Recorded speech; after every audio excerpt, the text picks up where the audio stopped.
Czy nie? Czy to nie... Halo? Czy to działa?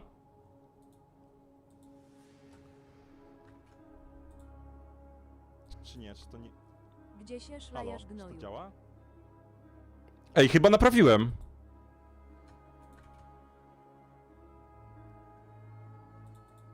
Wymieniłeś już człowieka w zmywarce? Dziękuję ci, Wafelek! Dzięki wielkie! I dziękuję, Vanksen. Nie mam zmywarki niestety. Ale gdybym miał, to bym wymieniał regularnie. Kuch.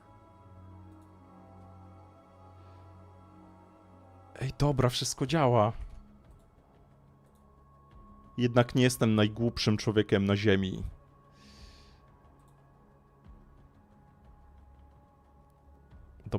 Dobra, super. Dobra, teraz w końcu mogę oficjalnie przywitać widzów również oglądających na YouTubie.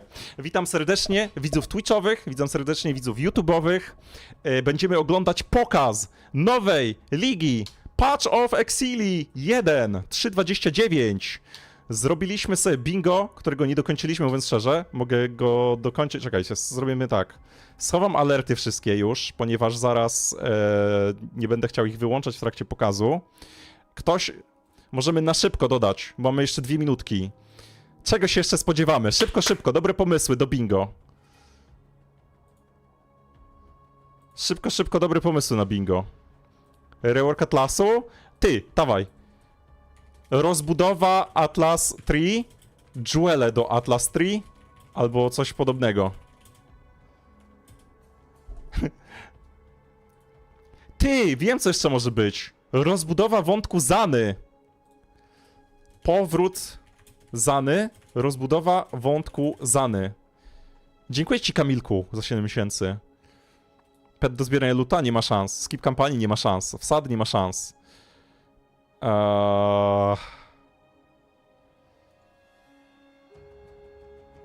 Co jeszcze może być? Mamy minutę.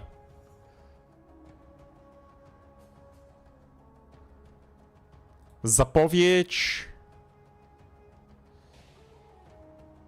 Stopy Zany, buff wędki, Fairgraves coś szponci. Fairgraves jako boss. Albo NPC ligowy. Jedna z tych rzeczy. Dobra.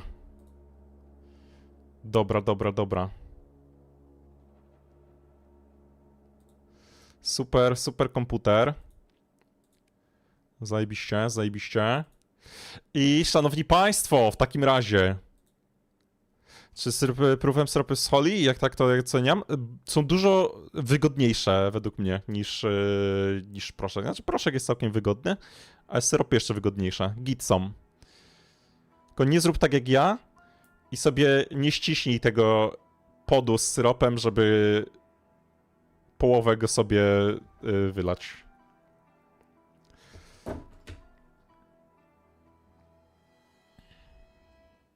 Zaczynamy! Jonathan Rogers, game director on Path of Exile. Hello, Jonathan. Welcome to GGG Live. We have massive changes to show you today with Path of Exile, Curse of the Orflame, which is coming out next week on July 25th. Czekajcie, wyższa jakoś tam. So you'll be able to claim your Abyssal Soul Shatter rare finisher effect by following the To jest to, co macie za oglądanie na Twitchu. Skinek do finishera. Roll the trailer for Path of Exile, Curse of the Orflame. Dobra.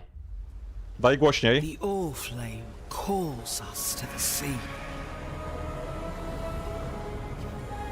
To a lost wreck that still draws ghostly. A curse Będziemy pod wodą! down below. Jak z Bioshocka jakiegoś. With my lanterns, we can explore the sea floor. We must find the source of the Orflame before the brine rot. Brainrot.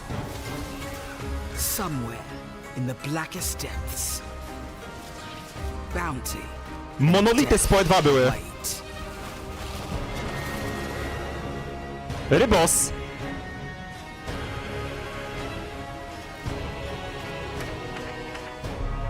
Puzelki.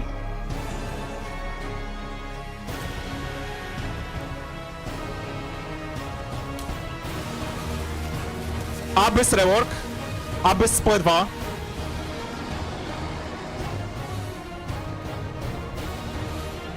Ty, co jest? Tak! Tak! Tak! Wracają merce! Moja ulubiona mechanika! Dobra.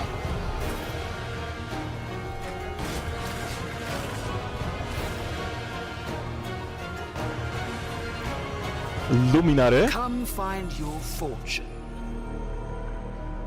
in the depths of the sea. Dobra, uwielbiam mechanikę mercenary. Jak kogoś ominęła, to była moja ulubiona mechanika w historii po 1. I ona wraca. To już jestem zadowolony. In today's stream, we'll be walking you through all the details of Path of Exile, Curse of the Allflame, where you'll comb the ocean floor discovering sunken artifacts of forgotten origins, fight the horrors of the deep, and do your best to keep from being crushed by the waters above you. We're revisiting some familiar mechanics to bring new life to systems that have begun Socket perhaps colors to show reworked. their age. What? Abyss and Legion will both be receiving significant upgrades, including a new pinnacle boss for Abyss and a new chase crafting system for unique items in Legion. In addition to revamps of the existing leagues though, we're also bringing back some old friends. The mercenaries of Trathus are making their way back to Rayclast. Then we'll explain our new endgame system, where you'll join Kirak in investigating anomalies appearing on the Atlas. After that, we'll discuss the character and skill balance coming in Curse of the Allflame. No. Finally, we'll cover our new set of supporter packs, after which we'll have a live Q&A session where Ziggy D will interview Path of Exile's game director Mark, as well as game designers Octavian and Andrew, answering your questions from Twitch chat. After the live stream, we'll drop the full patch notes at 11 AM NZT.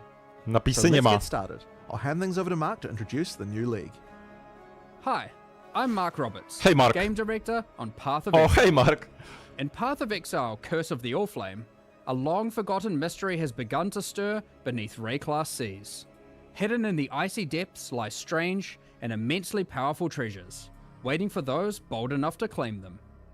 Czy Meet teraz jest głośniej? Valerie, a dangerous corsair captain who needs boots on the ground and on the sea floor to help her retrieve these treasures and unlock their potential.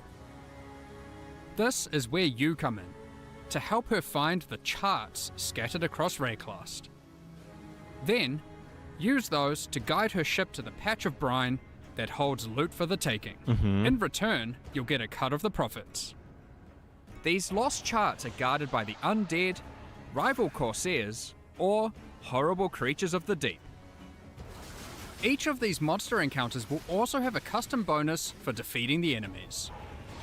For Malkun? example, successfully defeating the accursed undead that guard this treasure chest will cause the grateful trapped soul inside to grant you its power, possessing you and granting you ghastly power for the rest of the area.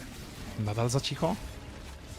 Once a chart is in hand, you'll board the good ship, the Sovereign, Valerie, or Val's reappropriated Oriathan naval vessel. Here, Val introduces you to the heart and soul of her ship, quite literally.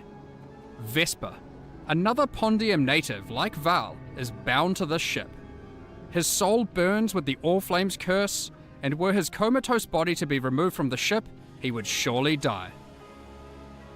The silvery apparatus that lines the bows and eaves of the vessel allow him to steer the Sovereign anywhere in Rayclast's waters.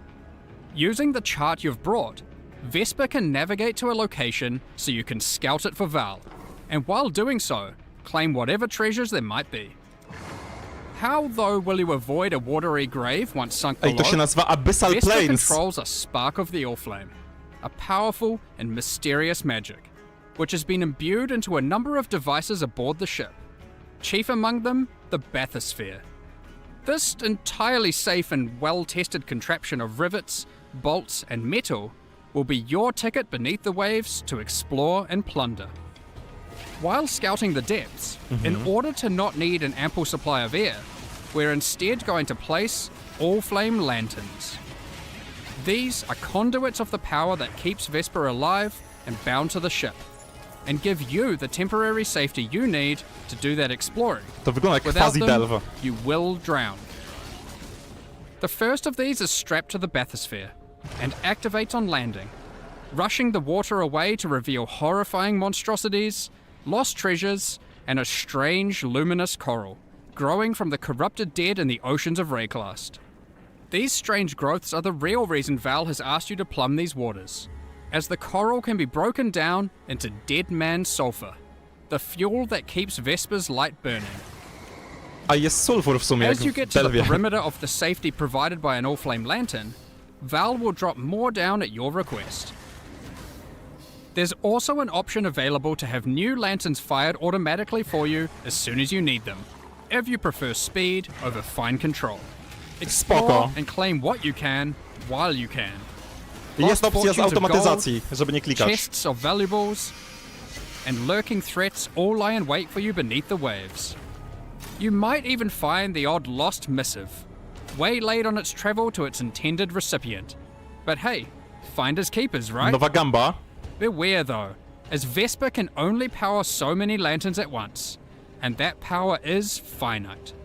On placing the last of your lanterns, they will begin, one by one, to flicker and fade, and the creatures of the deep will rush in as they sense the vanishing of the light. You'll have to rush back to the safety of the bathysphere, escaping the cold clutches of creatures that despise the light you bring.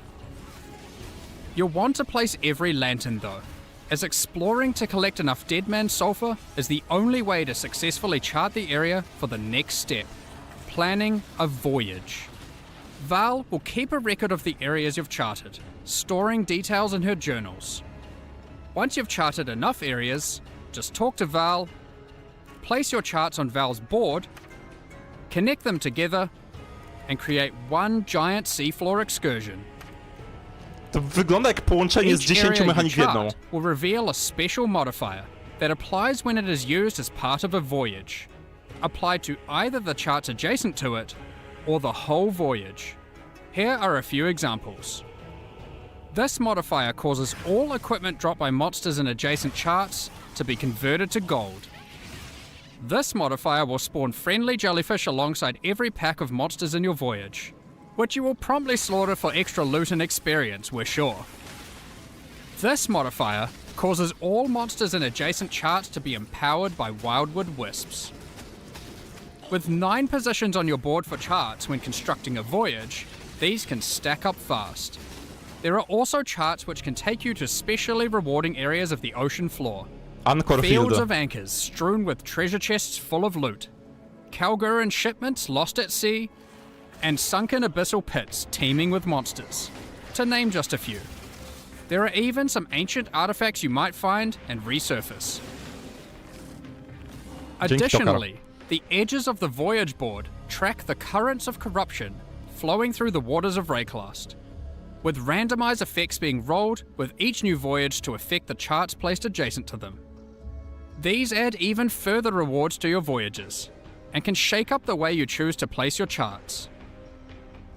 Stack all of that together, and a well-planned voyage, with a bit of luck, can be a very profitable endeavor.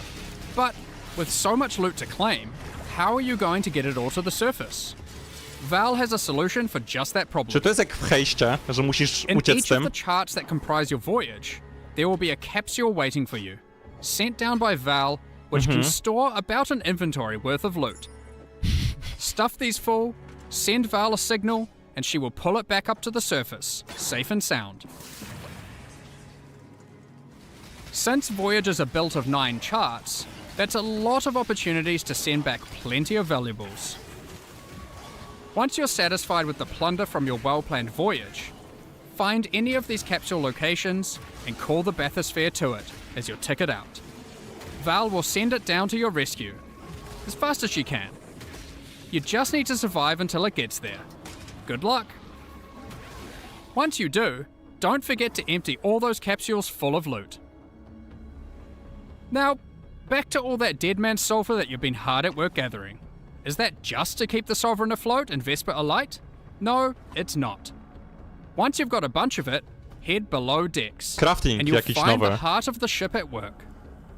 Whilst Vesper's body remains above deck, burning away in a contraption of tarnished pipes and corpse-stained glass, resides Vesper's soul, and you'll find him to be a pretty crafty fellow, if a bit melancholy. That's where this league's item crafting system comes into play. Give Vesper an item, alongside a currency that you could normally use on that item, and an ample supply of Dead Man's sulfur. That item is then split into a multitude of ghostly forms. each of which will be the result of having applied that currency to the original item. A to zajebiste akurat. You can then pick which of the ghostly outcomes you like best to keep for yourself. The Wybierasz others outcome will go up orba. in smoke, as Vesper can only reify a single outcome. This can be done with almost any crafting step you'd like. Want to see a few outcomes for that influenced exalted orb? Ale powalone. Perhaps you've got a particularly expensive fossil combination you want to get resonatorem. maximum value out of. Okej, Six z rezonatorem. Do be wary though, as the more potent the craft, the more sulfur Vesper will require to see it done. That's not all, however, as the seafloor hides some yet undiscovered potential in the form of rare and valuable ducats. These can be consumed by Vesper to warp and twist items in ways not seen in centuries, such as Kishara's Ducat, which creates 4 ghostly copies of an item, each of which will keep 1 mod from the original, perfect for creating powerful crafting bases.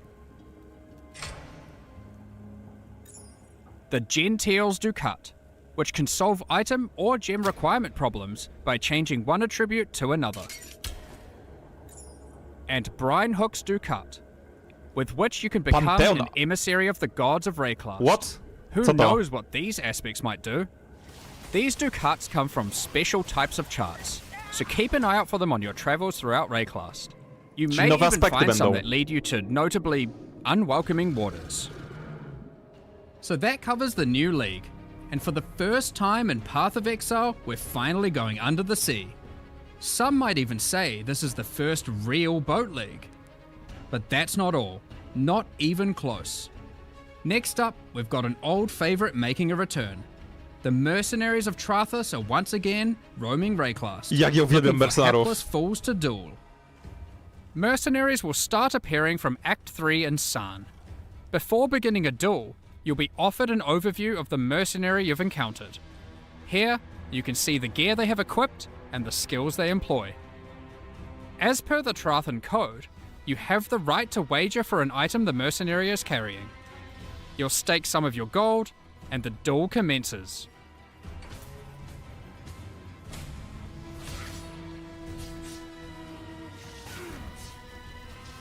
Zginie. If you lose, you forfeit the levied gold, and the mercenary will Prawdziwy teleport out, mercenary experience. repulsed at such a poor display. Win, however, Classic. and to the victor will go the spoils.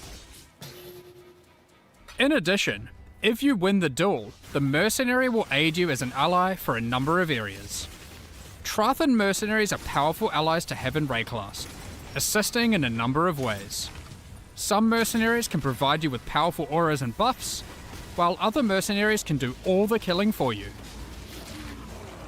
While in map areas, if you don't like anything the mercenary Jak offers, tylko na kilka you mapek, have co? the ability to request their warrant. A warrant is a promise to return and duel again at a later date. A call to action that calls that specific mercenary to a future map, with the same set of skills, but a new set of items. A mercenary will only grant their warrant once, however, preventing you from fighting that mercenary in every single area. Warrants also allow you to trade specific mercenaries to other players. It is important to note that unlike in Mercenaries of Trathus League, having a mercenary does not count as a player party member. So having a mercenary does not increase monster life or the quantity and rarity of items Nie, dropped from to chyba monsters. zabili moją ulubioną mechanikę. Given that, you may be wondering, but what if I really like a mercenary I found? They have a great personality and powerful skills. Is there really no way I can keep them as an ally permanently? Chyba, że? Well, you can, but only if you are a Scion. For the second time in 6 months, the Scion is getting a new ascendancy class, the Luminary. Wiem, czym zagram! The Luminary is a natural leader, lighting the way for others to follow. Becoming a Luminary immediately lets them allocate the Noble Blood passive, allowing them to permanently hire any mercenary they find in Rayclast. Luminaries can have up to 3 permanently hired mercenaries, 2 in reserve in towns and hideouts, and 1 as an active ally in combat. Tym będę grał. Unlike with regular mercenaries, you can change the items permanently hired mercenaries have equipped, opening up innumerate potential build possibilities. By default, permanently hired mercenaries cannot be equipped with unique items, Okej. but these passives enable them to equip specific types of uniques. While the legendary arms passive empowers mercenaries that have many different unique items equipped. Luminaries have the flexibility of becoming a support character to their mercenary, or having their mercenary support them. The Oath of Fealty and Golden Glory passives empower your mercenary by using your link skills on them. The Loyal Bodyguard and Bestowed Knighthood passives enable your mercenary to protect you in combat, as well as enhancing their aura skills. As with any old league that we add to the core game, we have added full Atlas Tree and Scarab support. Here are just a few examples. These passives allow you to much more easily target the specific types of mercenaries you want showing up in your maps. The Loot and Pillage passive gives mercenaries a chance to drop all their items when defeated, instead of just the one you selected. The Trathan Scarab of Renown makes it so the spawned mercenary is covered head to tail in This is unique fine, items. And the Trathan Scarab of Infamy forces a more powerful, infamous mercenary to spawn, accompanied by 2 other mercenaries for a truly unfair duel. Unfair for them. There's even a few entirely new mercenary types, one of which is found exclusively on the seafloor in rare Curse of the Allflame encounters. Nowy mers. Sellswords of Trathus won't be the whole of your problems in 329, however, as the denizens of the Lightless are getting some much needed updates with the modernization and rework of Abyss. When we brought Abyss over to Path of Exile 2 and Rise of the Abyssal, some functional changes to the mechanic were made to improve the gameplay significantly. In Curse of the Allflame, the majority of those changes will be making their way back to Path of Exile 1. The existing Abyss content had some notable problems. Aside from being very dated, it also required the player to follow a crack as it opens, often backtracking throughout already cleared areas. Now, as you approach an abyssal pit, and the cracks leading up to it, you will find that it is already open and spilling forth abyssal energy into the surrounding area, subjugating the souls of enemies unlucky enough to be within its influence.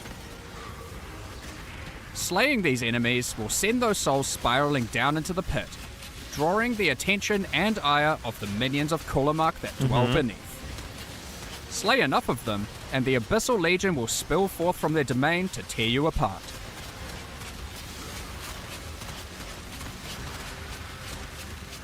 The upshot of this rework is twofold. Firstly, there is now much more visceral feedback in the moment-to-moment gameplay of Abyss, with audio and visual cues drawing the player along. And most importantly, you'll never need to chase a meandering abyssal crack around są the map mopki z P2. ever again. No more backtracking. However, be on your guard. The abyssal minions of Kulamark have some different tricks up their sleeves in PoE 1, and many employ entirely different skills to those of their PoE 2 counterparts. To be clear, there are still some aspects of the existing abyssal system that we will be keeping. Abyssal jewels and items with abyssal sockets will remain. In fact, we have given Abyss a similar treatment to what we did with Dell fossils in our last release, moving abyssal rewards out of other areas of the game to make Abyss the exclusive source of abyssal jewels and Stygian vices. To jest bardzo dobra decyzja. Abyssowe This rzeczy will będą also tylko z come with a Abyssa. complete refresh of abyssal scarabs and Atlas passive tree investment, with some truly dangerous and wild new ways to take on the lightless hordes. Tak powinno być z większością mechanik. Lastly for Abyss, but definitely not least, Abyss is bringing an entirely new endgame pinnacle boss with its own set of brand new unique items. Wiedzieliśmy. This boss has a very unique way of accessing it. What does this eyeball do? Good luck figuring this one out. Aha. Let's move on to our next league being reworked, Legion. Every league should have distinct and interesting rewards that are exclusively available from that mechanic. This allows players to specialize in certain corners of the game, rewarding those who engage with a given mechanic. Legion is next on our list to receive this treatment.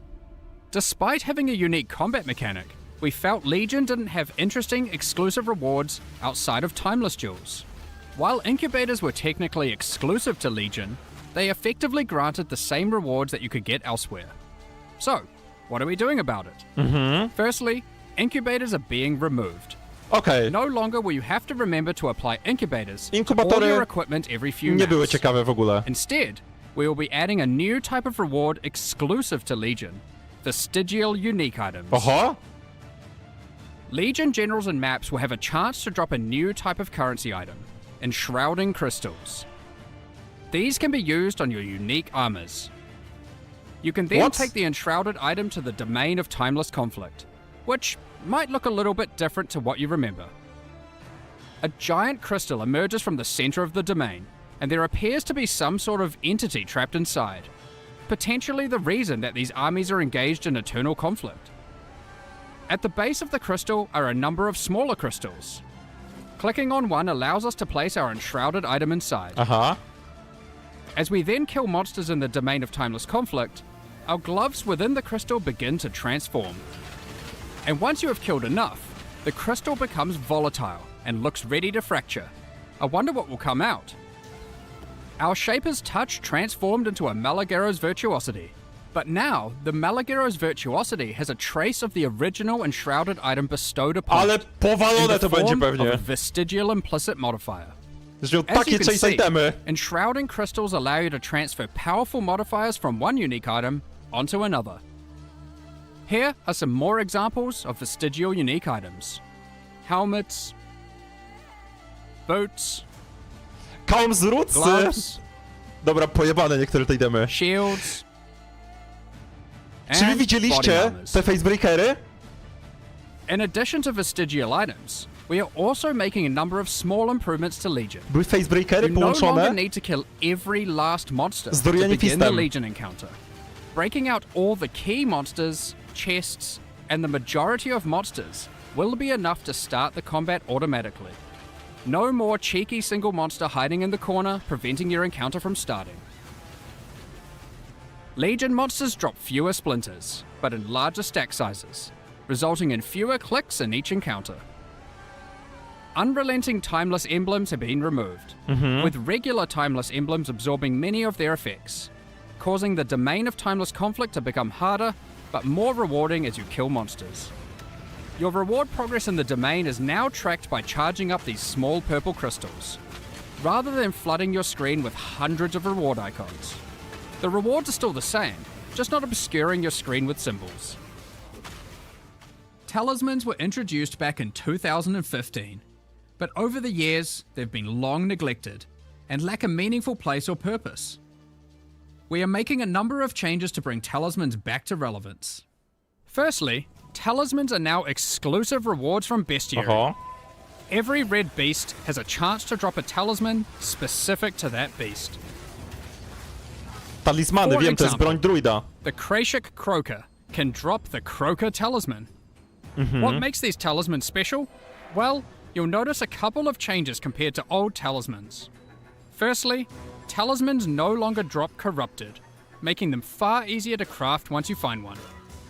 Secondly, the special modifiers on talismans are now enchantments, rather than implicit. A, zamiast anointa This wtedy. means they compete with blight anointments, Aha. allowing their effects to be significantly more powerful than before. A to dużo lepsze, no. Here are a few more examples of new talismans. Plus power charge. Talisman unique Huge. items have all been improved, and now have a chance to drop from all bestiary bosses. Check out the new Eyes of the Great Wolf Talisman, which has some crazy possibilities. So that is everything covering the new and reworked League mechanics in 329. Now, that's already quite a lot of in-game content, with mercenaries returning, an upgraded Abyss, Legion's new reward mechanic, and of course, everything the Curse of the Allflame League has to offer. Dobra, nie wiem jak mechanika ligowa, ale merce What about the i Atlas itself? ten nowy Legion Even wyglądają Zana's actions to zajebiście. try and destroy it in the last two expansions.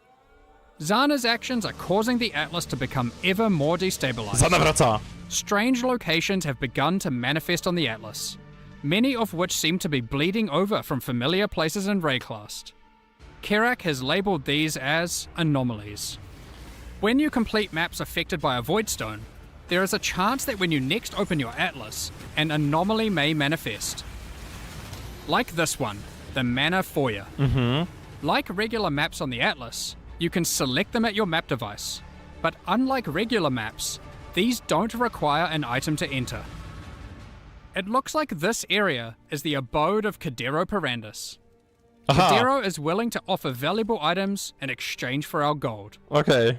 If you don't like what is on offer, Takie you evenciki. can reject it, and he will immediately offer another item. The next offer will cost more gold, but hopefully is much more valuable to you. If you don't have enough gold for the offered item, don't worry. Cadero is happy to wait for you to replenish your coffers. You A to can miłe. return to the area at any time. The anomaly will not disappear from the Atlas until you either purchase an item or reject all his offers. Anomalies are unique in this regard. Unlike other locations on the Atlas, these areas can often be revisited.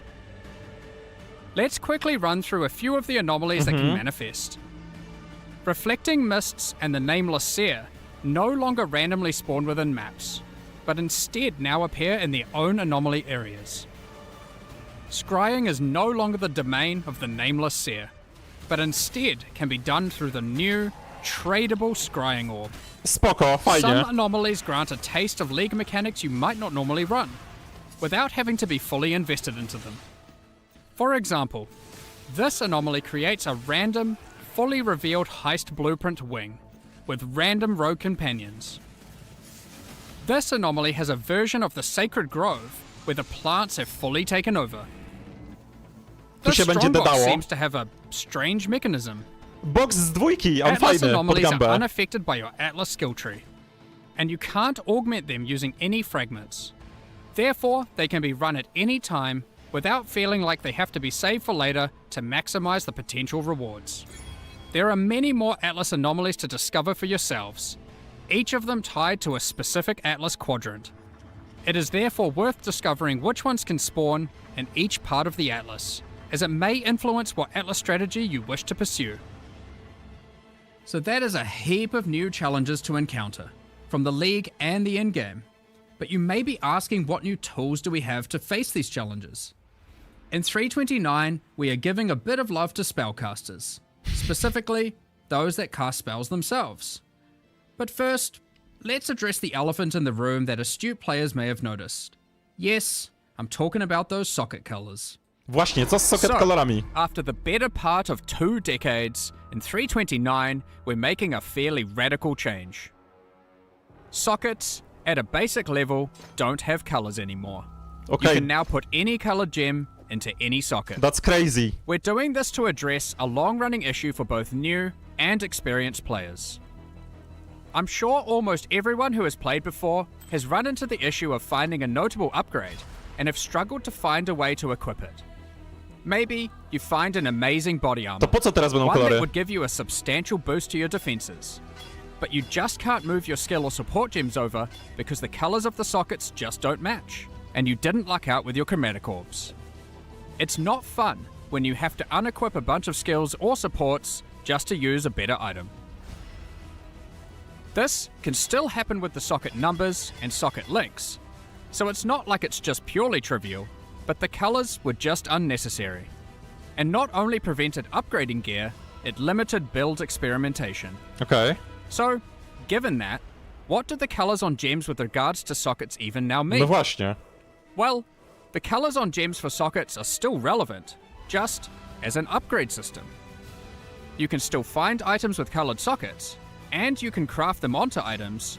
They are just rarer and more powerful. Most importantly, they don't restrict what can be socketed into them. So how are they more powerful? Well, if you were to find an item with, say, a green socket, you can put a green gem inside of it to get an additional quality bonus to that gem. Bonus quality. This allows socket colors to be a purely positive outcome on an item, while not just simplifying the system away. You can also still change the color of sockets on your items using a chromatic Powiedzmy orb, sobie szczerze, which to jest, now guarantees at least one red, blue, to jest dla or nowych green graczy socket. zajebiste przede wszystkim. This change will make it easier for everyone to upgrade items and maintain their build, especially while progressing. Speaking of builds and gems, we wanted to make sure we improve some of those, specifically for spellcasters. Let's get into that. Spellcasters have a large number of different skills to choose from, but often many skills play and scale in similar ways. We have done a pass through existing spells, differentiating spell damage types from each other. For example, Shadow's physical spells, like Ethereal Knives and Bladefall, now have a much higher critical strike chance than other spells at the expense of damage. Pure Lightning spells now all have generally higher cast speeds, but they cost more mana per second than other spells. We noticed that some of the Ascendancy classes for Shadow, Witch, and Templar were lacking options for general spellcasting, so we've added a new notable to the Assassin, Okej. the Occultist, Spirit Infusion, co to? Podchannel and the skilla. Inquisitor. We are also introducing a new skill, Mana Infused Staff, that infuses your staff with arcane energy, raising your block chance and reducing the mana cost of your spells. In addition, when you are hit by an enemy, you retaliate with a wave of arcane lightning, Śmiesznie to dealing wygląda. damage based on your maximum mana. Goofy trochę. One of Wizualnie. the struggles we noticed with certain self-cast archetypes was that they lacked a scaling option in the endgame. In 329, we're adding a special new set of exceptional skill gems called Pacts. Each pact is themed around a specific Beyond demon and Lycia. You can make a bargain with these demons to empower your spells. What? But at what cost, you may ask? Well, these spells don't have a typical cost, but instead cause the player to gain a special affliction debuff. Don't worry too much though, the rewards will be worth it. For example, Pact of Baydat causes many of your different spells to just cause a ruckus. While Pact of Gore is for dot builds. Później się przyjrzymy Using lepiej this tym pact will paktom. plague your enemies. Just cast it and watch everything around you melt. I wonder what Pact of Lycia and Pact of Katash do. Pakt Kutasa? We won't Ciekawe, go co into oni the robią. specifics of all the balance changes we are making here, but there are many more caster improvements, including buffs to specific spells and supports, buffs to caster unique items, as well as more and better ways to solve mana. Check out the patch notes later for all the details. Next up, we're going to be talking about the new supporter pack, Coś pod Curse of the penetrację, no. Allflame. Today, we're launching two new series of supporter packs, the Plague and Remedis packs. Ten rycerz nawet spoko Each wygląda. tier contains the pack's full face value in points, alongside several exclusive microtransactions. As always, the microtransactions in these packs are purely cosmetic and do not affect your character's power or progression in any way. The Plague series of supporter packs contains 7 exclusive microtransactions. Equipping the Plague weapon skin replaces the default appearance of your staff, Staw ładny. sword, mace, or shield with a weapon that has been submerged in corrosive toxins. Łyczka fajnie wyglądała z taką wielką pałą. The Plague Rat Pet is the result of a nefarious experiment. When a unique enemy is nearby, it faints as a defensive mechanism to protect its fragile body so it can continue to spread disease.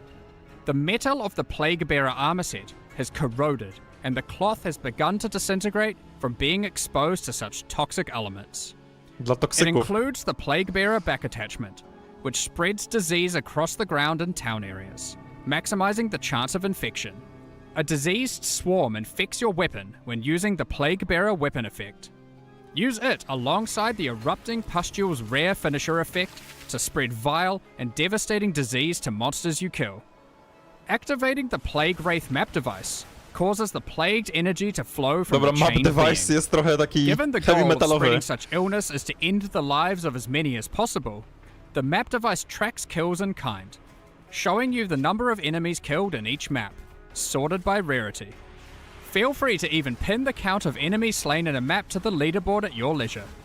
Pair it with the putrefying portal to fully immerse yourself in the Plague Propagator experience.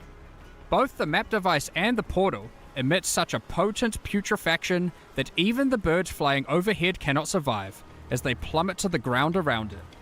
Ptaki spadają The wokół map Remedis device'a. Pack series also contains 7 exclusive microtransactions. The Remedis weapon skin changes the appearance of your staff, wand, scepter, or shield, with relics once used by the Order of the Remedis Knights against the Plague. The Medi Rower pet is kitted out with all the supplies necessary for healing in remote locations. Strangely, these rowers seem to have a particular fondness for goblin meat. Tak jest, The goblin trup. Remedius Knight armor set is bestowed upon those tasked with traveling through Rayclast to purge the sick of their diseases. The matching back attachment cleanses the disease left behind on the ground in town areas by the Plague Bearer back attachment. Ja, PD, a It's to an akurat important śmieszne, job of a Remedius Knight to not let disease take over. że dwa skiny Help się by doing kontrują. your part. The Remedius Knight weapon effect funnels the divine power of purification into your weapon. Return to the Saint's End Monastery hideout to recuperate from your purifying duties. Ej, ładnie wygląda. Once a thriving center for curing ailments. Czy to nie jest This jakiś nowy monastery has layout? slowly wasted away while lying unused. If Dobra, you're feeling mam teorię. brave enough, Mam teorię, że to jest layout z 5 aktu, poe 2. Before washing back up at the base of the hideout. Last, but not least, use the Reservoir of Benediction Affinity Stash to store all of your elixirs. To jest pewnie This z stash poe 2, opens to your 5 stash aktu. tab with the Flask Affinity set. Additionally, all microtransactions from the supporter packs are available for use in Path of Exile 2. We're looking forward to seeing which of you choose to become the plague and spread disease across Rayclast, or those who wish to fight against it by becoming a Remedius Knight. Thank you so much for your ongoing support. We're just about to start the Q&A with Ziggy D. Afterwards, we'll post the full patch notes for Path of Exile, Curse of the Allflame, at 11 AM New Zealand time, 4 PM Pacific. With release at the end of next week, our community team will be posting crucial information you'll need for the release. Keep an eye on the news. Dobra, jak wrażenia? Jak wrażenia? Bo powiem wam, to jest chyba pierwszy raz w historii poe 1, gdzie od razu po revealu wiem, czym zagram. Normalnie to ja nie jestem w stanie powiedzieć, ale a wiecie co? Zrobię może po prostu ankietkę. Zrobię ankietkę. Czekajcie. Uwaga, uwaga, robimy ankietę. Poll. Jak się podobało? Insane 10 na 10. Bardzo fajne. 8 na 10. Średniawa. Nie podoba się. 0 na 10. Dobra, nie mogę zrobić 10 tych, więc musi być takie... No.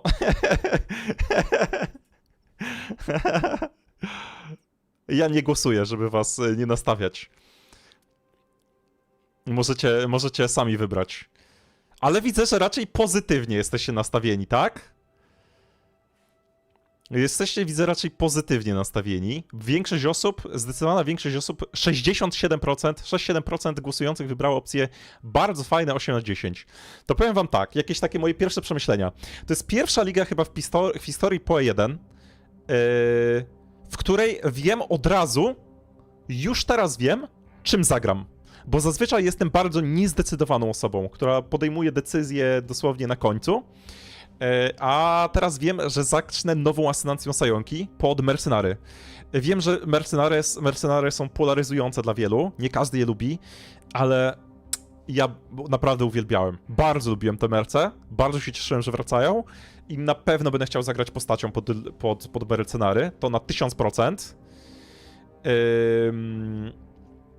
No. Jestem też bardzo ciekawy, jaki jest nowy merc. W ogóle jestem ciekawy bardzo tych zmian. Nie wiem, czy zobaczyliśmy wszystkie notki w ogóle merców? Chyba nie. Znaczy merców, tego Luminosity, czy jak on się tam nazywał. Afera Samonowa. Jak ktoś nie lubi merców, to... Tak.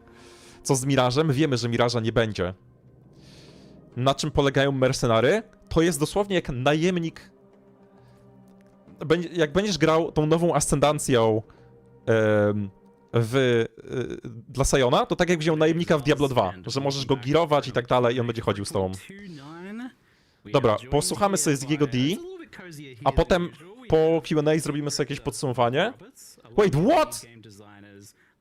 Nowy ziomek, Andrew i Octavian. This is your first time Thanks a joining lot us for on having the Q&A. Dobra. It's good to have you here. You have been on some other podcasts and things in the past before, but it's exciting to have you all here for the podcast. I kind of want to give people a bit of a lay of the land of like what Jest it is Andrzej, that tak. each of you, like Octavian and Andrew, work on for Path of Exile, so people can kind of understand where your expertise lies, maybe. Yeah, so for Path of Exile 1, I've been working on it for primarily for quite a few years now. And typically I'll dip my hands into everything and related to the expansion. However, in the last few expansions, Chris has been handling the majority of the league stuff. Chris? I typically handle most of the other bits and bobs. So yeah, for example, in this one, things like Mercenary and Legion and the balance, I would have had a hand in. Yeah, and you certainly did a lot on the balance side of things. Chłopaki nowsze w zespole jeszcze nie wiedzą, jak się siedzi. Jeszcze nie poznali Come out, you'll see trika. the changes there, so It's a lot. that's a later nuke, so.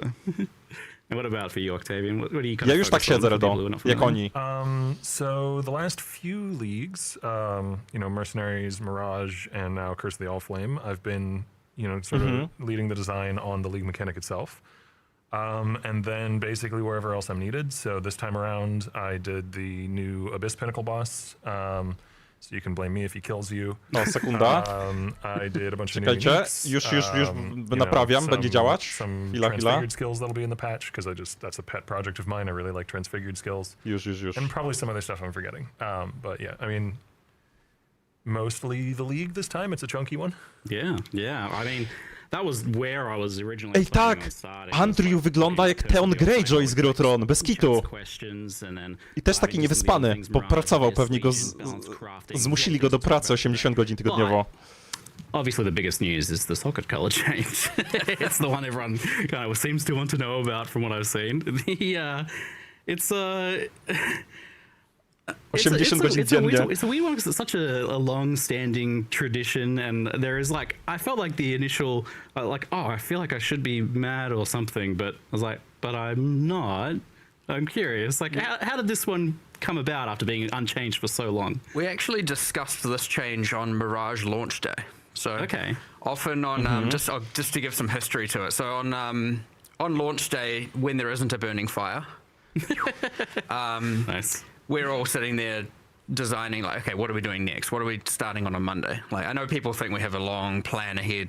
We don't. We launch to day ciekawe. is when we design the next set of content. And a thing that we decided is we worry the message now is that PoE 2 is for the new audience and PoE 1's for the existing audience only. And it is obviously for the existing audience, like obviously. But we also want to make sure we're bringing in new players, and we want to make sure that that audience is growing. Because if you aren't growing the audience, it's only got one way to go, right? Right. That's down. Now, hopefully, you can. It'd be naive to assume it can just sustain. Mark o tym mówi właśnie, że teraz będzie, że chcą wprowadzić nowych graczy prościej, dlatego robią takie zmiany, jak na przykład to z kolorami gemów, żeby łatwiej było zacząć grać po jeden. Let's actually think why are people, you know, getting into the game and then stopping playing? Like, what are the points of friction and where we're losing the audience? And sockets is a huge one. Now, we had already discussed this for PoE 2 because PoE 2 removed skill gems off gear, right? Yeah. So we kind of already were a bit educated in this, and we're like, but the line we drew, like some people were like, why not remove them entirely off the gear, like you did with PoE 2? But there are, I would say I feel this way, and a number of people feel this way, when first playing PoE 1, or fifth, sixth, whatever, long time ago. A decade and a half ago. There were two things about the game that really caught me and my group of friends and propagated along, and maybe you guys feel the same way, I'm not sure, which was I opened the passive tree and fell in love, and I also was like, holy, skills are in your gear and the links are in your gear. That is like, that's awesome. That's so, the innovation behind that is so cool. Dobra, jak ja zaczynałem, to mi się nie podobało chyba, że skille są w gemach.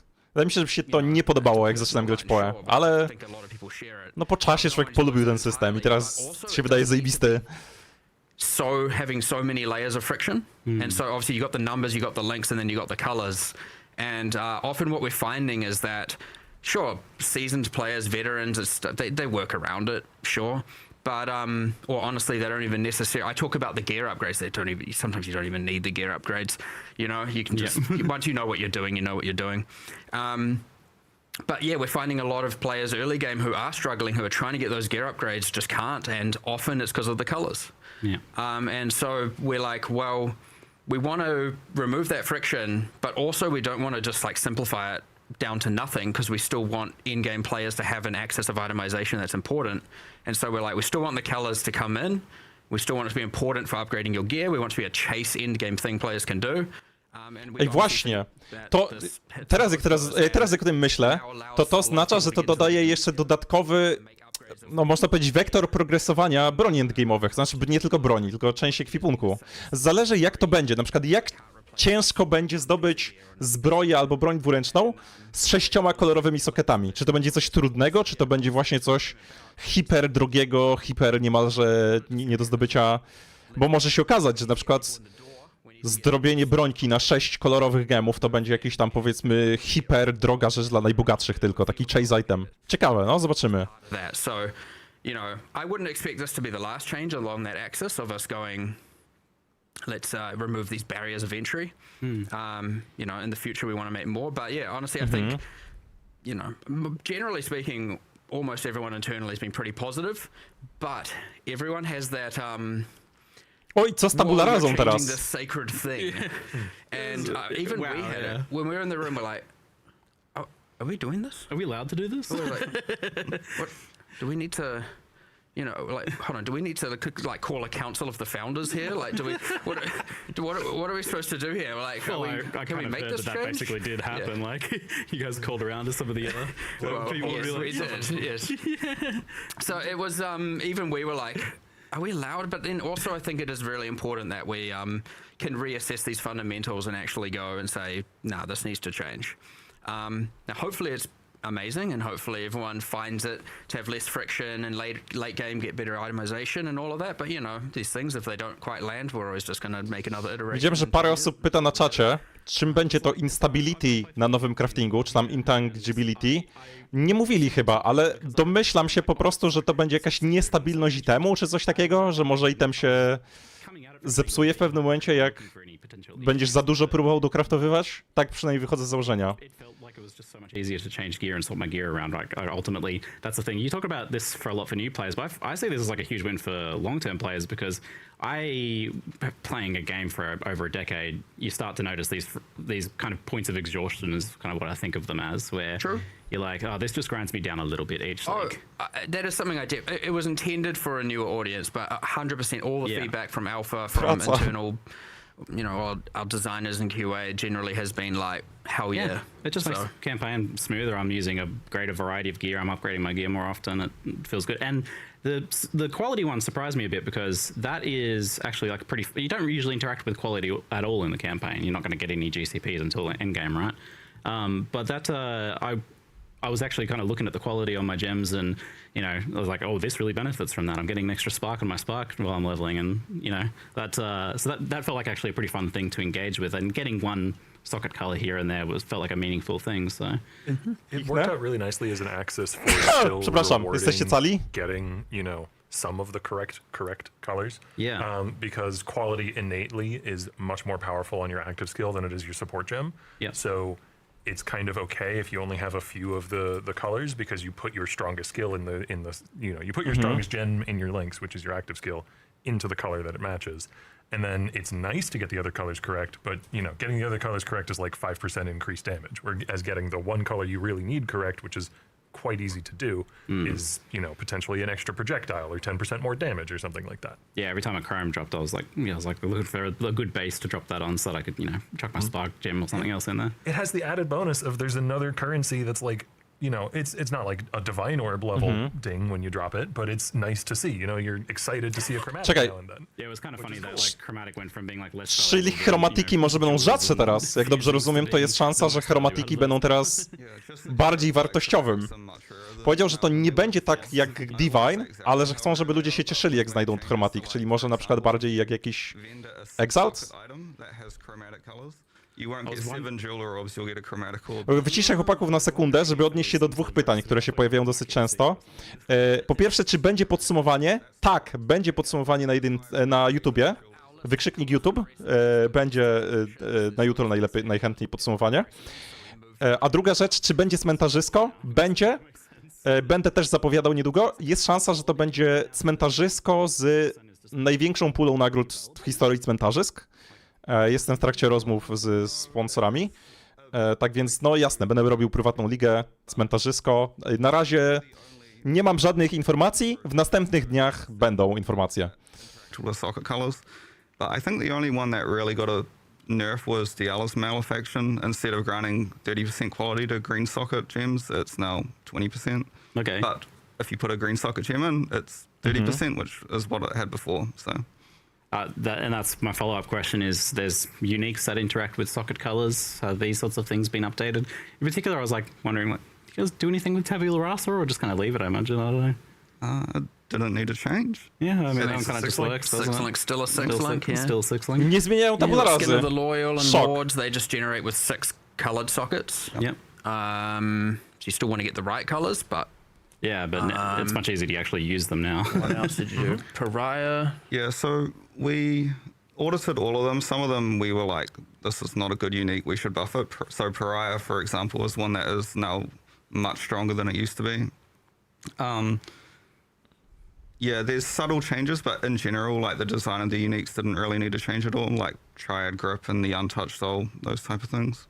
I just realized this makes like a favorite thing for me is like early league buying like a corrupted 6-link and finding the right colors for that was sometimes tricky, but now like you can use any, right? Because you can put a blue gem in a green socket, you just don't get the bonus. Yeah, Skin of the Loyals early league is going to be far more accessible now. Yeah, cool. Ej, właśnie, Interesting. dużo łatwiej będzie o six-link, który będziesz w stanie nosić realnie. Będzie ich mniej w ekonomii, bo nie będzie z inkubatorów six-linkowych, ale łatwiej będzie nosić sobie jakiś, no.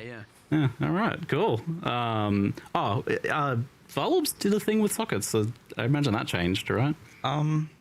Well, to clarify, when you do get a socket color, so for example, if you're using like a strength base type, you still have, when a socket generates, it's still got a much higher chance to be a red socket compared to a blue or green socket. So it still rolls socket colors based on the attribute requirements. Now, a Valorb does what it used to do before, where when it's generating socket colors, it can still re-roll socket colors. Yeah. I think instead of granting white sockets, now it does the inverse and it grants a colored socket. But that colored socket will just be a random red, green or blue. It won't care about the attribute requirements of the item. So a way to get off colors or something, maybe. Interesting. I imagine the crafting bench probably changed. But then again, with chromes being more expensive, maybe it didn't need to. So a chromatic orb guarantees a colored socket, but we also have crafting bench options which guarantee 2 colored sockets and guarantee 3 colored sockets, but for varying amounts of chromatic orbs. I can't remember the exact And numbers. now that they're going to be much more valuable as well, that makes sense. It almost kind of solves itself there. Well, super interesting. I look forward to seeing how people feel about that after they've had a chance to play around with it. But my impressions of that have been pretty positive so far. If anything, like, I guess if there's any negative, I could probably nitpick about it. It seems that maybe like it removes some of the... Właśnie ciekawi mnie, czy będzie jakaś ukryte zmiany balansowe merców, czy na przykład będą słabsze niż były, czy to jako encounter, czy to jako faktycznie po magierze, tak? Was that something you guys were worried about at all with this? Not really. You think so? A little bit. I understand that it is, especially from the visuals. Yeah. But like the item holds itself, you know, and with respect to its defense type, its mods. But yeah, I mean, I get that. Almost everyone, I was just thinking about it now, or I play with sockets always shown. I don't think I've seen anyone in a long time not play with sockets always shown. So I was just thinking that, like, generally when you're looking at an item, in fact, you're not really seeing its item art. You're just seeing some combination of colors. So, yeah, generally you're going to be like, hey, this doesn't look like how it used to look. But Ej, właśnie, Octavian ma mikrofon na oczach! that doesn't need to be part of it. So it shouldn't need to be part of its identity. Nice. Even though I get that it will feel that way, for sure. Well, I know this was the main change for this expansion, but on the side, in your spare time between working on socket colors, obviously you made this thing called Curse of the Oriflamme. This is a pretty unique and I think delightfully goofy mechanic. It's definitely a weird one. At first I thought, it's delve but moist, but then that seems to be oversimplifying it a little bit. It's also got a little bit of a blend of other ideas, and it definitely seems to very much be its own thing. I'm curious, how did this idea for this like Subnautican League come about? You know what? Strangely, It actually didn't even start from the point of we should go to the ocean floor. What I wanted was a league where, you know, you're exploring in similar sort of to the Wildwood, because I like that mechanic, but like a league mechanic where you're exploring and trying to uncover things as you go. And it was originally going to be, I believe, like bestiary adjacent, where it was going to be in like the spirit realm where all the bestiary bosses are and you're like clearing spirit fog. But that was not a thing that we had nearly the assets to be able to pull off nearly as well as like an ocean-themed league. Because you can, you know, go look at half the monsters. Dobra, to jest całkiem zabawne. Octavian mówi, że koniec końców zdecydowali się, że liga będzie pod wodą, bo akurat mieli dużo asetów na wodne potwory wolnych. To jest w sumie śmieszne, takie pragmatyczne. Kurde, w sumie to nie miała być woda, ale tak wyszło, bo mieliśmy takie asety. XD. Inspiring, like the same mechanic can often be applied to many different themes in different ways, and so a huge part of the win there, he's talking about ocean biome assets, creatures. Well, we had just done Act 4, right? You know, so, and PoE 2, so all of a sudden we have islands and sea creatures and everything there, and it's like, okay, well, we like to reuse stuff and port it back and use so we get to use all the modern art. The other thing is the environment artists are familiar with those assets, so when they're trying to put together all these things, they know exactly, and the level designers, they know exactly where everything is. Makes it way easier, and then you don't have to like look through and find 13-year-old assets and stuff trying to go like, okay, how can I reuse this? Dobrze, że PoE 2 to jest taka beta, testują rzeczy do PoE 1, nie? Fajnie. When you mix old things that aren't what we call PBR and non-PBR, when you have the old PoE 1 assets intermixed with the new modern assets, they stick out like a absolute sore thumb. So yeah, going in, obviously it's, when you're picking a theme, it's often good to look, what art do we have? How can we use that or reuse that? Because then you get to make a hell of a lot more content for significantly less cost. So that's kind of what helped inspire it, because we also like, I was like, and he doesn't necessarily know what's being made for PoE 2, and that's like where I'm kind of the bridge, and I'm like, because you're fully on PoE 1. Yes. Yeah. and he's like, well, what boss, what monsters? And I'm like, A to na przykład mnie cieszy poniekąd, że oni faktycznie potwierdzają to, że jest bardzo duże rozłączenie teraz między zespołami PoE 1 i PoE 2. I na przykład Octavian jest już całkowicie pracuje nad PoE 1 i musi pytać tam Marka, nad czym wy w ogóle pracujecie w PoE 2? Co wy teraz robicie? Dobrze, że się rozłączyli, bo faktycznie jest taki dedykowany zespół od PoE 1 w końcu. I widać, że kurde no, trochę główki było użytej do tego patcha. The upcoming Mystic Box. I feel like I'm like, how did you find that? Are you just going into our issue tracker and typing otter every 3 days and like waiting for something to appear? It's like, I refresh the issue tracker at the start of each day because I'm curious what's being worked on, and I saw otter like years ago. Control F otter. And it's Okay. Jest stronka. He's got a script that just checks for him every day and alerts him, pings in the moment it goes in. Hundreds of these things getting made per day. It's like kind of to just know to search for that is like really weird. So I don't know. I'm sus. So, I mean, so you had some assets for it. Augments rare belt with trap or mind modifier. Einhari sort of thing. That sounds cool, but it wouldn't have been quite as unique as this, I think. Like, I don't think we haven't had this like exploring the ocean floor thing before. I got a question for you. Sure. Okay. Is this a real boat league? I was wondering, yeah, because like you go into a boat, but we're not like what makes a boat league? Do you have to be? Does it just have to have a boat in it? Because that's a pretty low bar. You have to be at ocean. Ty czekajcie, musimy zobaczyć tą asenację najciekawszą nową. I think it has to be moving. I think you have to. I think they would say. Well, Hold on, we'll get to that in a second. oh, you're rolling. I think that a true boat league to some people is one that must induce seasickness. Okej, że mercenary tankują za ciebie częściowo, to must have na HC. We've not done that this week. Thank you for not doing that. I feel like the true boat league has to have combat on a boat. We're gonna have some boarding. Czyli mówisz tak, pierwsze punkty. Cannons and blowing up. Bierzesz to. The town area, I guess you can't like spawn specters or anything, and In the Deepwater hub. Sorry, Deepwater was the Increases to light radius apply to link skill buffs? Items on the floor on the boat. Ale dziwactwo. combat area, so you could, In theory. spawn specters there if you wanted to. Shoot projectiles out to sea. I guess you can. I guess. Sorry, it was mentioned though, like O, Does this also count? The same question could be asked with fishing. Does this count as fishing if you're on the ocean floor killing fish? Does that count as fishing?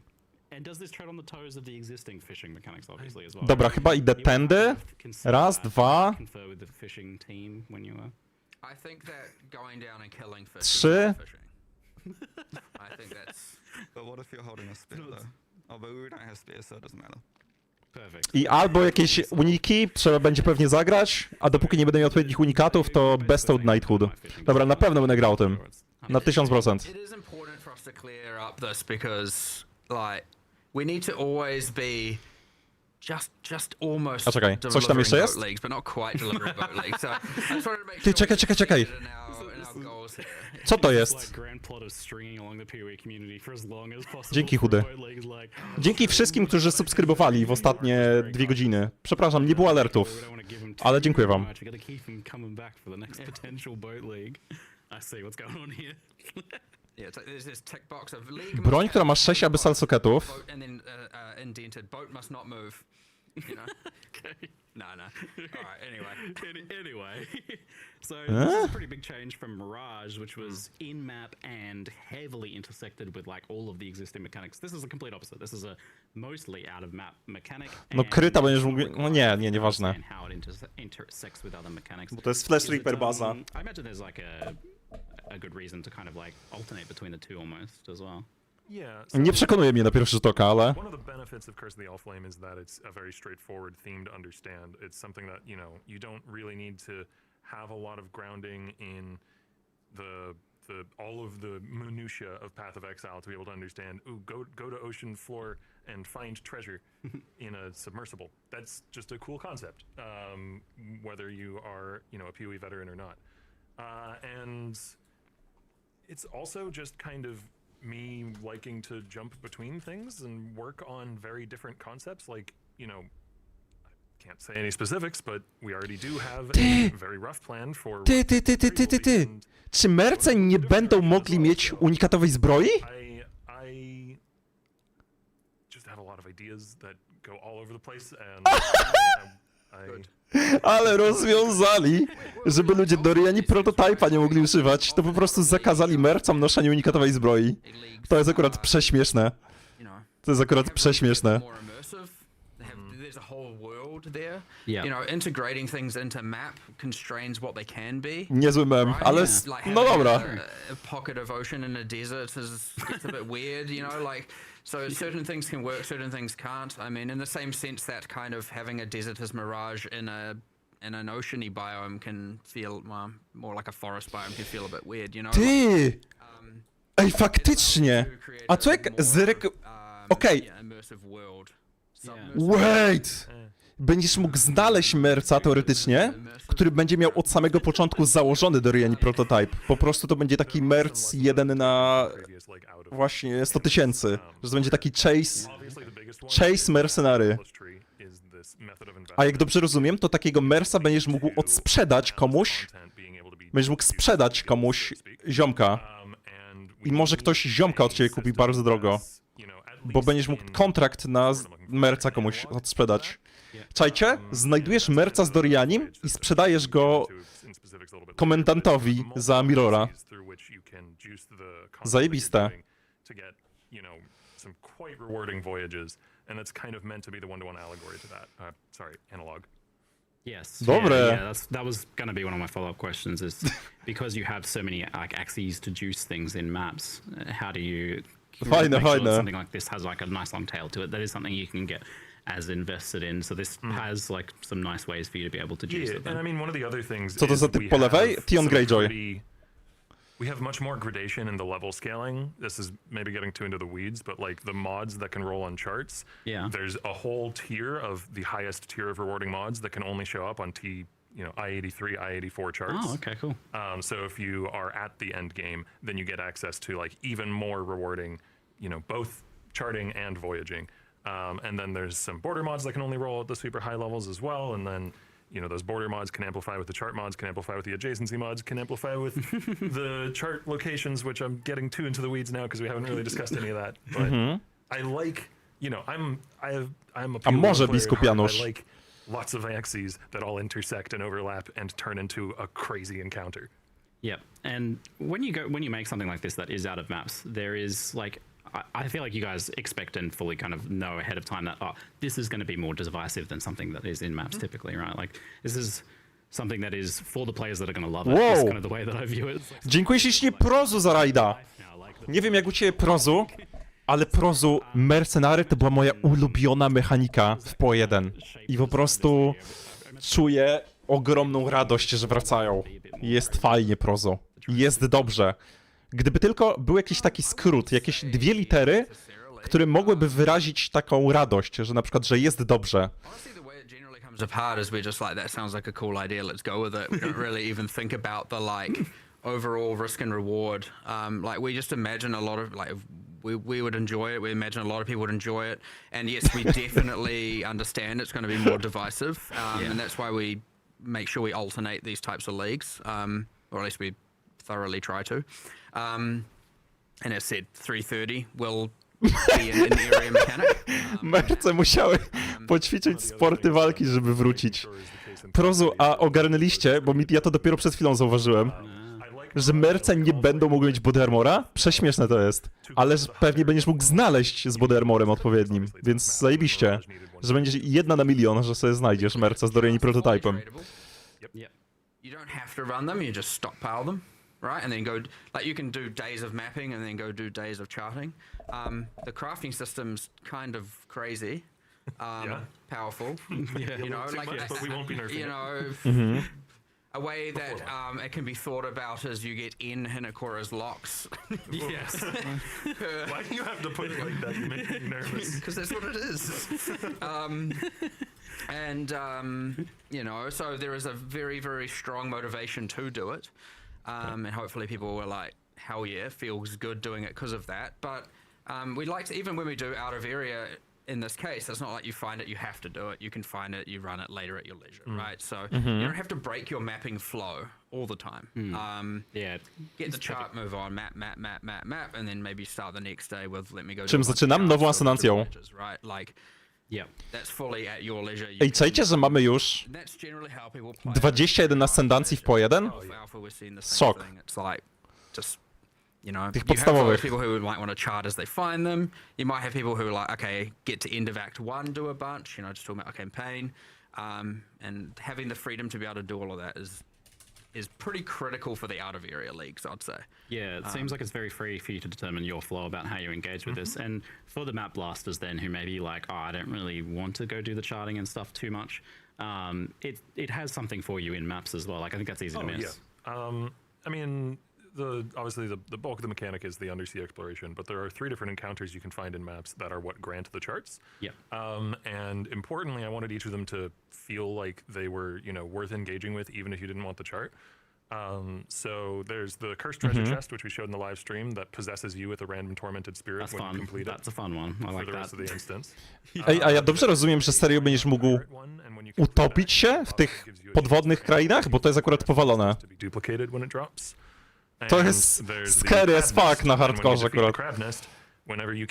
Straszne. You spawn crabs. You spawn crabs. Which may not sound useful, but it's very good in Beyond maps.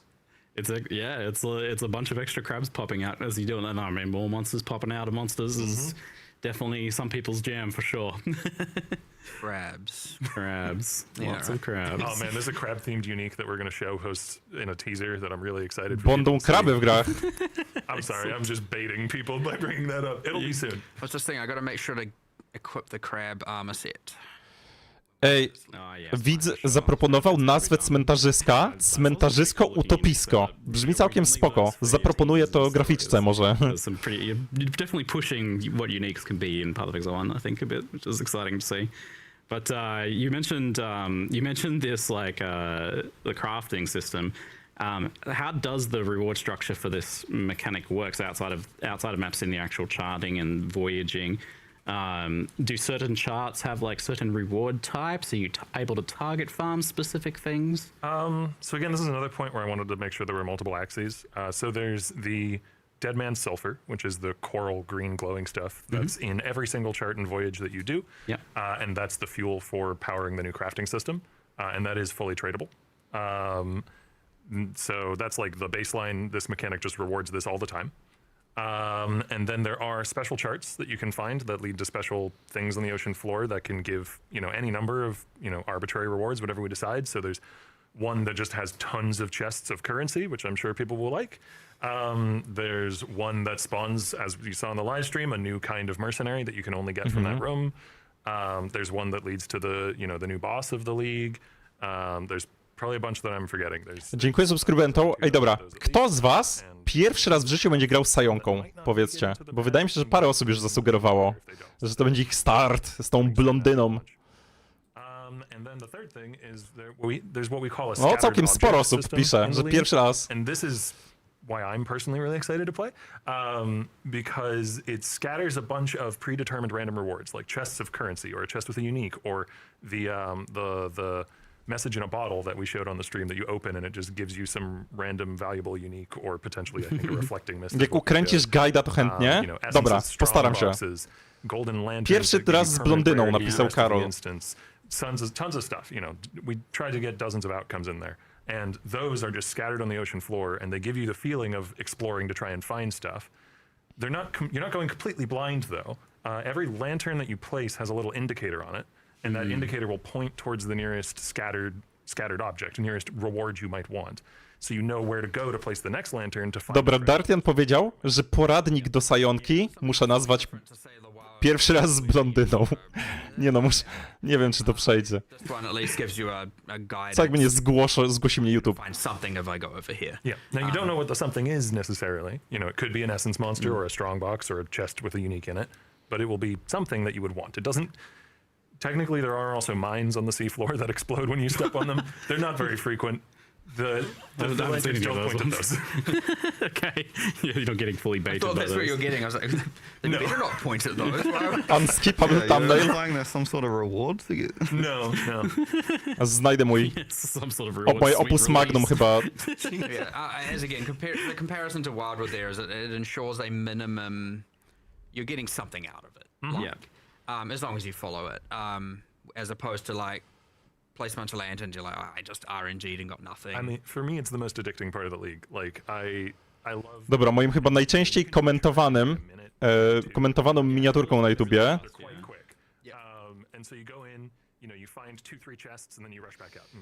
Była miniaturka z jakiegoś powodu tego filmu. Nowy zwiastun Path of Exile 2 skrywa wielkie sekrety. Nie wiem czemu, ale bardzo dużo osób przyczepiło się do tej miniaturki.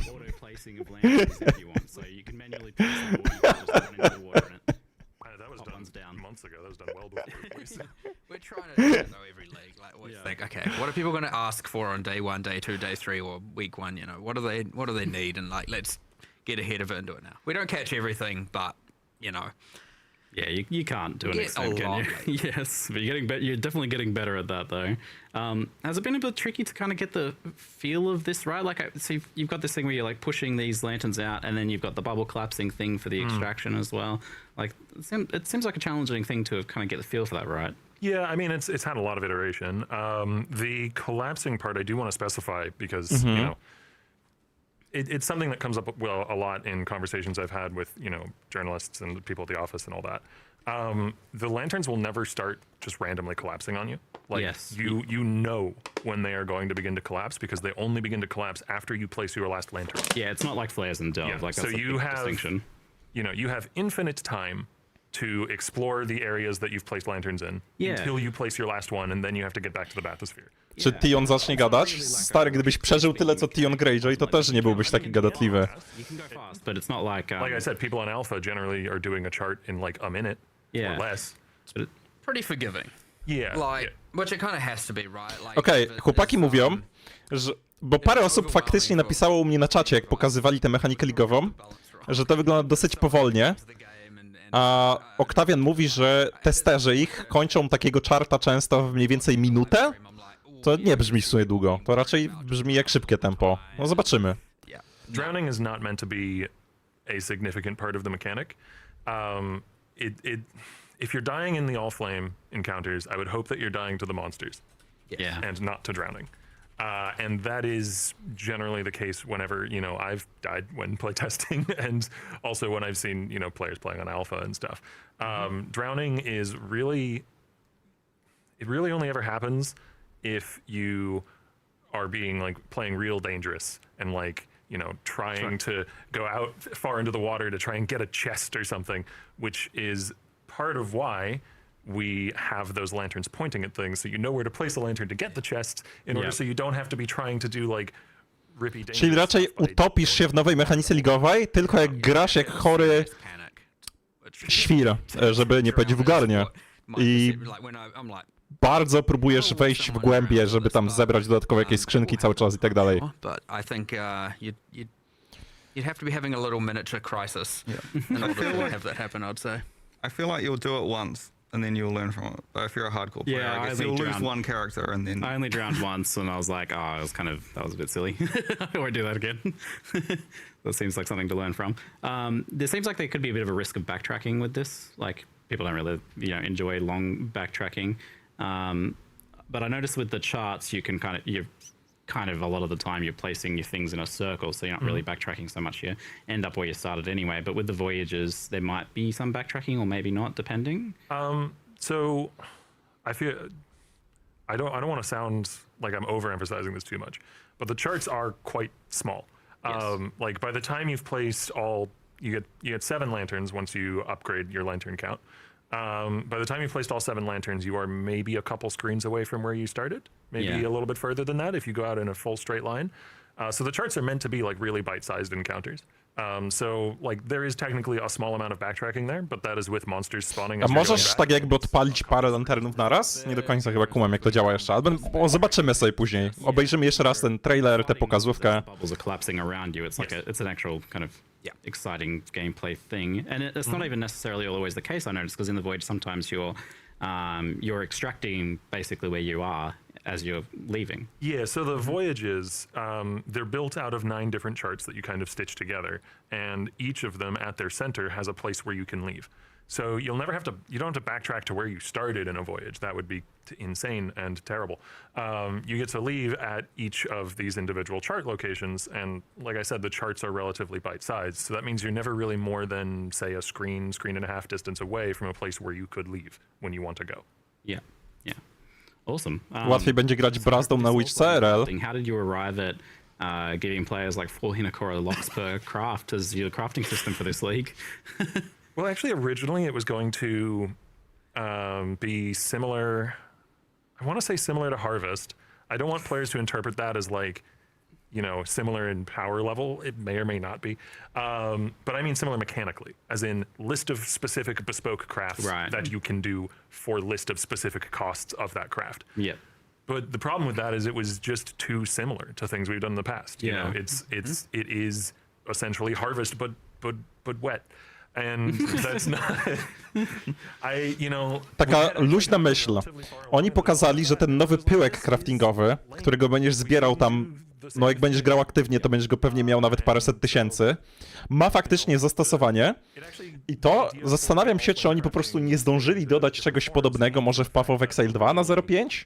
No bo to Verysium w 0.5, no to ja w pewnym momencie tego miałem paręset tysięcy, zobaczyłem na rynek i tam w pewnym momencie na rynku mogłeś kupić, 10 tysięcy Verysium za jednego Exalta, bo po prostu w ogóle nie przemyśleli jakiegoś sposobu pozbywania się tego z ekonomii na release. Tutaj ogarnęli. This is a good thing. Some people get very caught up in their original designs and Cześć, just try Piotra. and see it through no matter what, and you go down into a vortex You're in too deep, and you're like, loss aversion kicks in, and to be able to, as a designer, to be able to just... Znaczy tak, potem dodali to Liquid Verysium, ale no tak, ja grałem sobie przed 0.5.4 głównie, faktycznie. That's what's best, and most people fail at being able to do this, so it's Nice.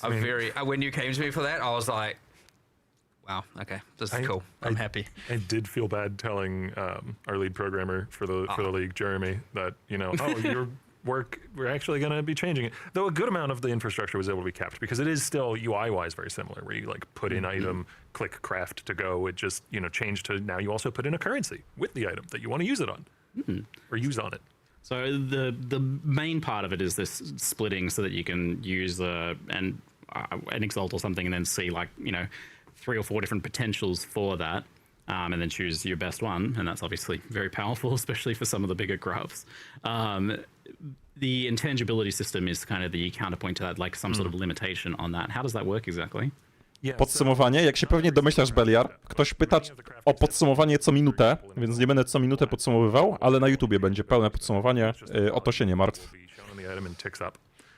And the Siemanko. intangibility in the item is equal to a chance when you do another all flame craft on that item for it to only have 1 result, which effectively means you just did the craft with no extra bonus. So basically, what it boils down to is the more you all flame craft on one specific base, one specific item, the more and more and more difficult it becomes to continue to all flame craft on that item. Nie znasz Andrzeja? And there are some ways around this that clever people in QA and alpha have found, that things like recombination, because if you take the mod you're trying to chase on the base that has high intangibility and you put it onto a new base that doesn't have that intangibility, now you can keep going, but there's some risk in that at least. And then, Awakener's orbs do a similar thing where it's, creating an entirely new base as the output.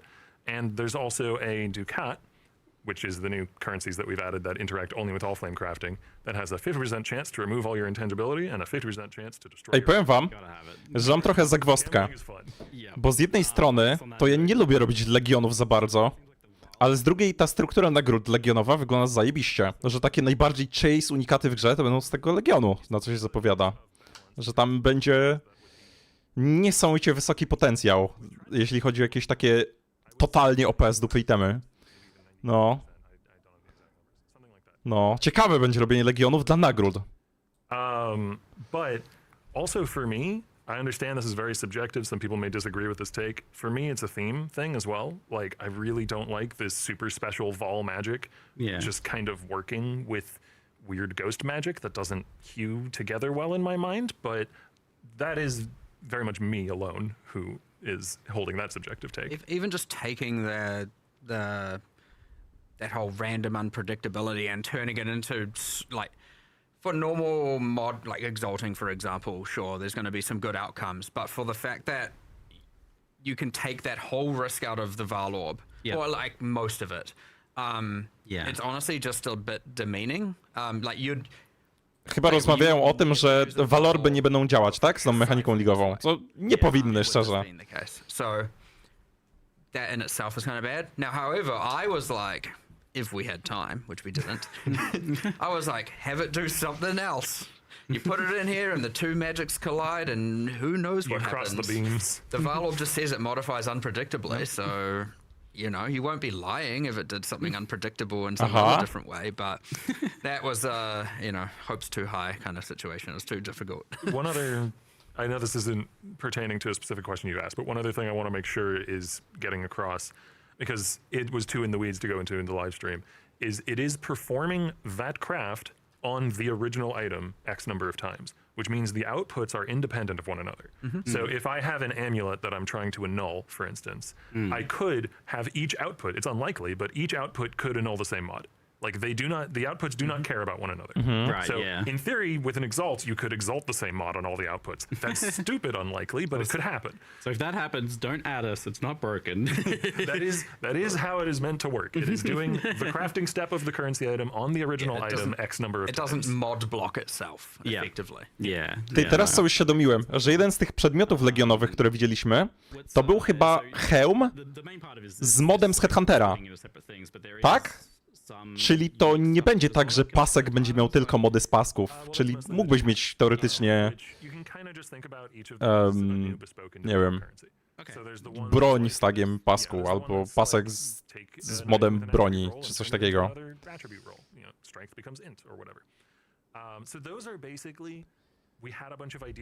Ej, zaraz to zobaczymy w pokazie, czekaj, zaraz to wygrzebię.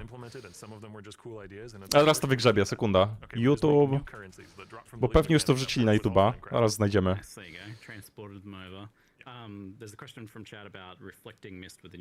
Gdzie to było?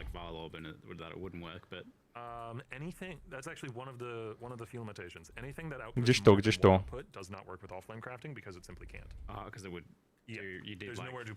you'd need like a bunch of 2 items things. You'd have Pa. inventories all over your On screen. killing a rare monster, random linked minion gains modifier. Aha, nieważne. Cofam to, co powiedziałem. To nie jest Headhuntera. Something that anyone should do, but technically a scouring orb works. Ale i tak pojebane te niektóre rzeczy. If you want. No stary, Facebreaker jest dorielitaczem? That's so silly, bro.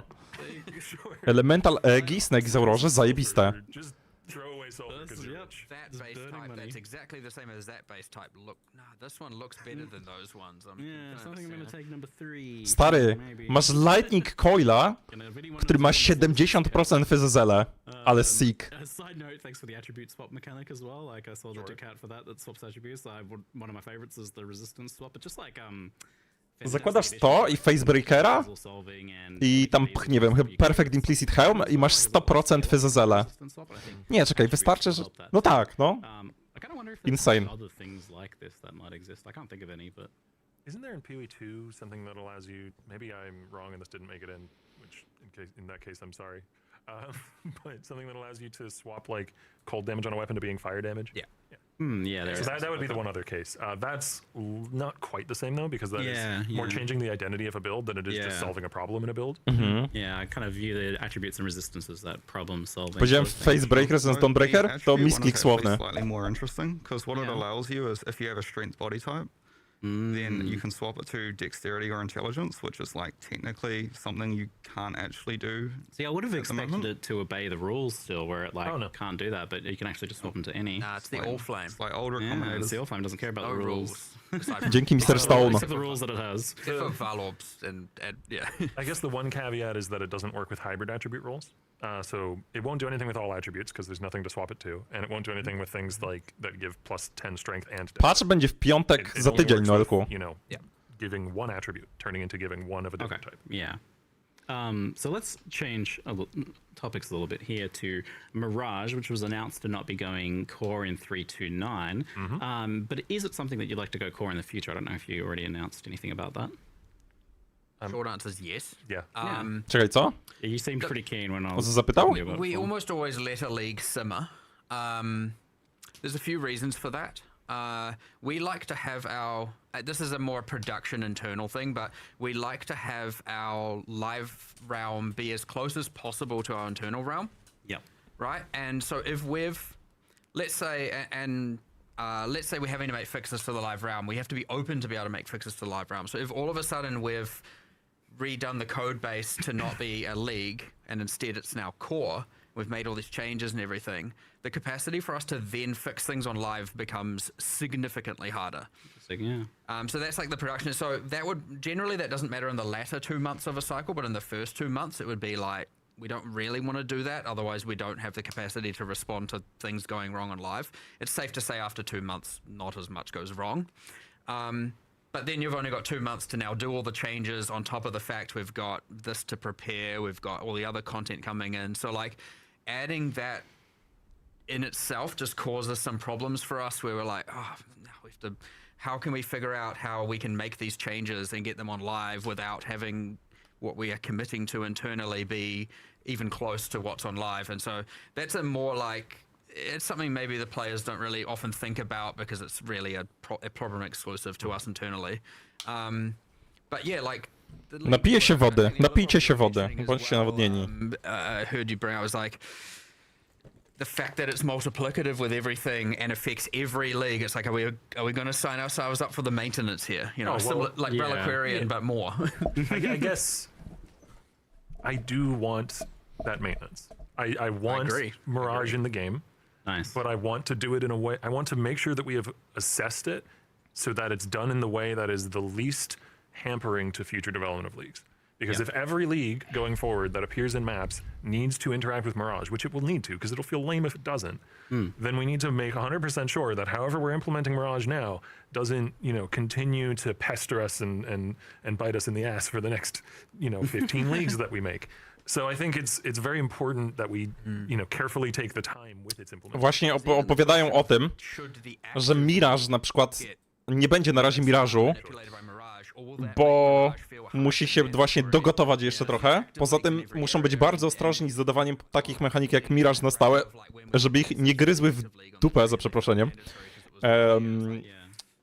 Żeby za bardzo nie zaburzały gry, zwłaszcza przyszłościowo. Muszą przemyśleć, w jaki sposób dodać Mirage, żeby nie ograniczał im design space'u na najbliższą przyszłość. Tak, Mirage to było liga nawiązująca do Counter-Strike'a, dokładnie. Ale coś, co mogę powiedzieć, to że ja się trochę bałem, że oni nigdy nie dodadzą mercenary z powrotem, bo wydaje mi się, że mercenary to jest typ mechaniki, który jest bardzo ryzykowny do posiadania w grze, ale wydaje się, że po prostu rozwiązaniem, które oni sobie wymyślili, żeby w miarę bezpiecznie dodać te mercenary, to jest po prostu, no nie wiem, no, rozpierdziela mnie akurat ten wybór, że po prostu stwierdzili, a dajmy te mercenary, ale po prostu nie pozwólmy im nosić unikatowych zbroi, bo faktycznie największe problemy były balansowe w związku z tym, że niektóre zbroje unikatowe były totalnie OP na mercenary i wymyślili, jak to rozwiązać. No śmieszne akurat, śmieszne fest. Very expensive scarabs into it, then it's not like you're gonna just keep fishing maps until you find it. Yeah, and it's just it's just a super exciting win when it does happen. It's not something you can plan around necessarily. I imagine that's probably the route. Bifurcate na asasynie? Czekaj, a to jest... Można gdzieś zobaczyć, jak to jest dokładnie tutaj? Czekaj.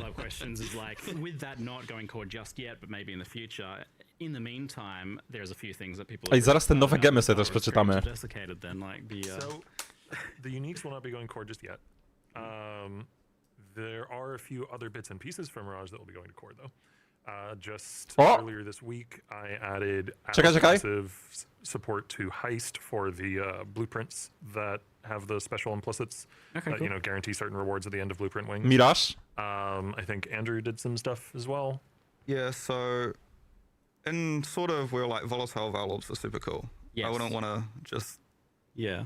I think what we'll do is we've currently moved them to Sanctum, so it's a way of making Sanctum more rewarding. A bit more unique as well. And I feel like if Mirage goes core, we will probably keep Volatile Valorbs as a Sanctum exclusive reward. Right, yeah. Volatile Valorby będą w The Sanctum. one that we moved was the Ja Crystallized PD. Rancor. That was the one that enabled all the new, like, the minion harvest craft that comes from a new Atlas anomaly. I think it was in the live stream, there's like the big harvest is returned, so when you get a boss in one of those, they always drop the Crystallized Rancor. Nice, cool. And this is letting you kind of make these things a little bit more distinct as well, which has always been a goal to... RIP Volatile Orby. We are doing more and more and more of that, and people, you can see that with like Legion and stuff like that. So, by the way, and we have a goal there, which is ultimately two things. One of which is certainly more ambitious, but the idea would be that every single league that you can invest into, as opposed to ones that exclusively randomly spawn necessarily. Every single league you invest into has exclusive rewards. Yep. That is goal one. Goal two is every single league you can invest into on the Atlas in particular has a pinnacle boss. And that's the way more ambitious. A czy mercenary będą miały Pinnacle Bossa? So going there with Abyss now as an example, and the idea that eventually we will add more and more and more and more of them. That one, of course, is significantly more difficult to achieve. So I would expect more leagues to get exclusive rewards, and I would expect less leagues to get bosses in the short term, but eventually that would be the ideal goal. Awesome. Some already have them, some... And by the way, I wouldn't consider... Ej, a może na cmentarzysku powinniśmy dodać... Może na cmentarzysku powinniśmy dodać bounty na Sanctum. Jakieś takie giga z dużą nagrodą. Żeby ktoś farmił te valorby. Nie no. Dzięki, Headfield. No promises anytime soon. Kiedy usuną syndykat? Oby nigdy, bo syndykat to najfajniejsza mechanika. Mam poradnik do syndykatu, bardzo szybki, bardzo krótki i bardzo prosty. Każdy, nawet głupiec, nawet idiota zrozumie syndykat w pełni, wykrzyknik Jun, wykrzyknik Jun, przez J. I'm pretty sure all of the other Mirage exclusive currency is cooling off for a league, so the refracting frog and all the coins of power, those type of things. There's a waiting until kind of Mirage goes core. Yep, and we'll reevaluate then if we want to keep them in Mirage keep them in the game or move them somewhere else. I know we had a bit of a track record of saying things will go core, and then they, you know, we got now we've got Mirage on the list, we've got Harbinger on the list. Jakiego będę chciał merca? We had Mercenaries on the list. Prawdopodobnie będę grał tak jak grałem na Gantlecie, czyli kinetycystka pod clear, We were like, no i jakiś trapper pod bossy, zakładam. And then we're like, okay, Mercenaries is the one, so that at least we're getting that done. I want people to be reassured that we're not just building up an eternal list of stuff we're never bringing back. I will at least say we are actively working on Harbinger, right? I don't want people to think that's ignored, so just before everyone... Cześć mamo! Tak, Wilczyńskiego tutaj nie ma, ponieważ Wilczyński jak marionetkami wszystkich mi zarządza po prostu zza sceny. Jestem pewien, że tak jest. Abyss as well, and so that's getting a pretty major rework with some nice gameplay updates there. But something that you touched on was that rewards are PoE1 structure, though, like they're not being copied over from PoE2. Yes and no. So abyssal sockets, Stygian vises, abyssal jewels. Those Szara also exist in eminencja Abyss from Abyss. Skrubieszowa. Right. However, the chests that spawn at the, rise up out of the ground when Right, Abyss is yeah. complete, those are more varied now. So it's no longer just like, here's a rare chest that drops stuff. It's a currency chest or a scarab chest or a, weapon chest or an armor chest or a jewelry chest. Like it's more defined each time. So you get, and that's just better, to be honest. Like that's, having the more defined rewards gives you those moments of, oh, I got a scarab chest. And even when it isn't the case, maybe when you're leveling, you might Act 6 or something, be excited to see a weapon chest when your weapon is kind of crappy. Mm-hmm. And did I hear there's like a bunch of new uniques with this as well? There are 6 and a 7th that people can find. What? Ile? Some secrets. I think So that- wait, the 6 can't be found? No, a 7th that people can uncover how to get. Let's put it that way. And just to be clear, I realize this is a little bit confusing in hindsight. There is a new pinnacle boss. There are still the liches. Yep. They are Okay. still there. Ej, ale oni są tacy And they still have Gen Z, nie? Tacy młodzieżowi są Andrew i Mark, to jest super. and a mysterious one. Młoda And energia. the Delve, this is maybe a little Secret one, eh? hyper specific, but the Delve Abyssal City still has the old Abyss monsters if you're feeling nostalgic. Oh, okay. Nice. Guess you missed those.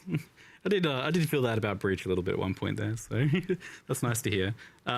People are a bit worried about things like invulnerable snakes and weird smoke cloud mechanics coming over as well with this change. That's kind of that's the potential downside of what is like otherwise a very exciting thing. Is that going to be the case here? I arguably spent too much time, not arguably, definitively spent too much time on the Abyssal monsters as we ported them back, giving most of them new skills. Yep. Entirely. Like, Okay, yeah. That's I just really like making monster skills, and I was like, I can do this quick because it's done in bang this out in 2-3 weeks. It was not 2-3 weeks. You came But- to me one day and you're like, I've made a mistake. I've spent too long on the Abyss monsters. I'm like, okay, wrap it up, stop, move on. Right? Like, what can we do? But they do have new skills. So Great. there's no breakdancing invulnerable snake woman. Czy ten w środku to ten, co z nim robiłem wywiad? Nie. Mam wywiad na YouTubie z Oktawianem tutaj. Sympatycznym tutaj koleżką. The new skills are that the abyssal monsters will have for you in PoE1. That's excellent news, and that's making the games more distinct while like taking some of the good stuff from PoE2, but keeping PoE1 its own thing. That's really cool. That was kind of the original impetus. That, and I do personally Może like working on gwizdek, monster no. skills, but I personally very strongly feel that when we're taking from PoE2, which is a thing we should definitely do, if we don't, then we're not going to have the resources to deliver big enough, cool enough leagues. We should do as much as we can to make it feel distinct in PoE1. So you might see a monster that looks familiar, but it's going to do all different things. Oh, yeah. That's exciting. Reuse the art, adjust the game design is generally the philosophy Cool, there, yeah. right?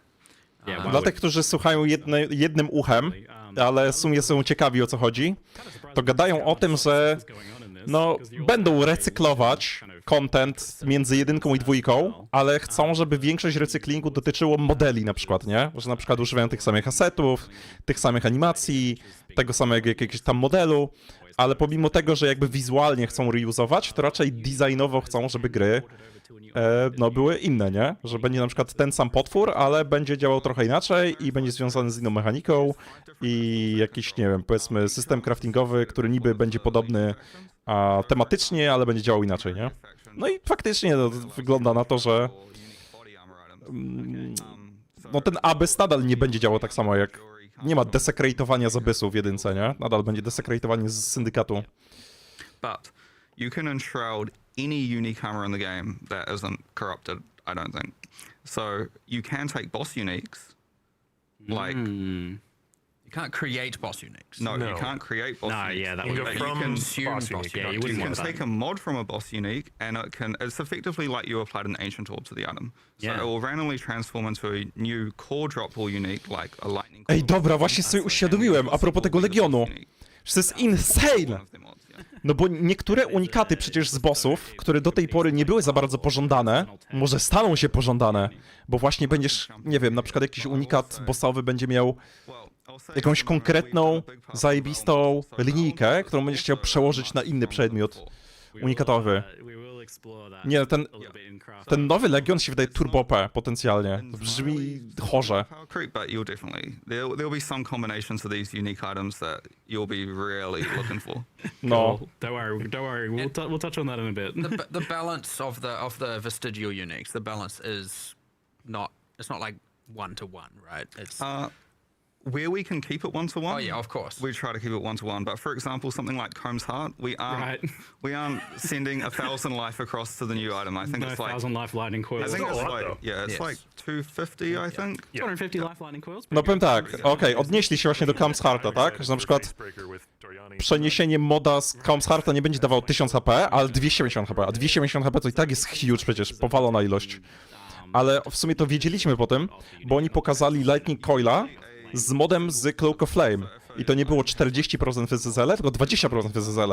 Ale 20% FZL to i tak jest bardzo dużo. Bardzo dużo. Cases like Shaper's Touch and 3 Dragons, where they've got like a cycle of 3 mods, Right, yeah. where it will randomly pick one of the 3, but generally it's just one specific mod. Yeah, that's fun. So the flavor, the main thing, the thing that you care about typically is going to be the thing that comes over there. That is very exciting. I quite like this unique crafting stuff.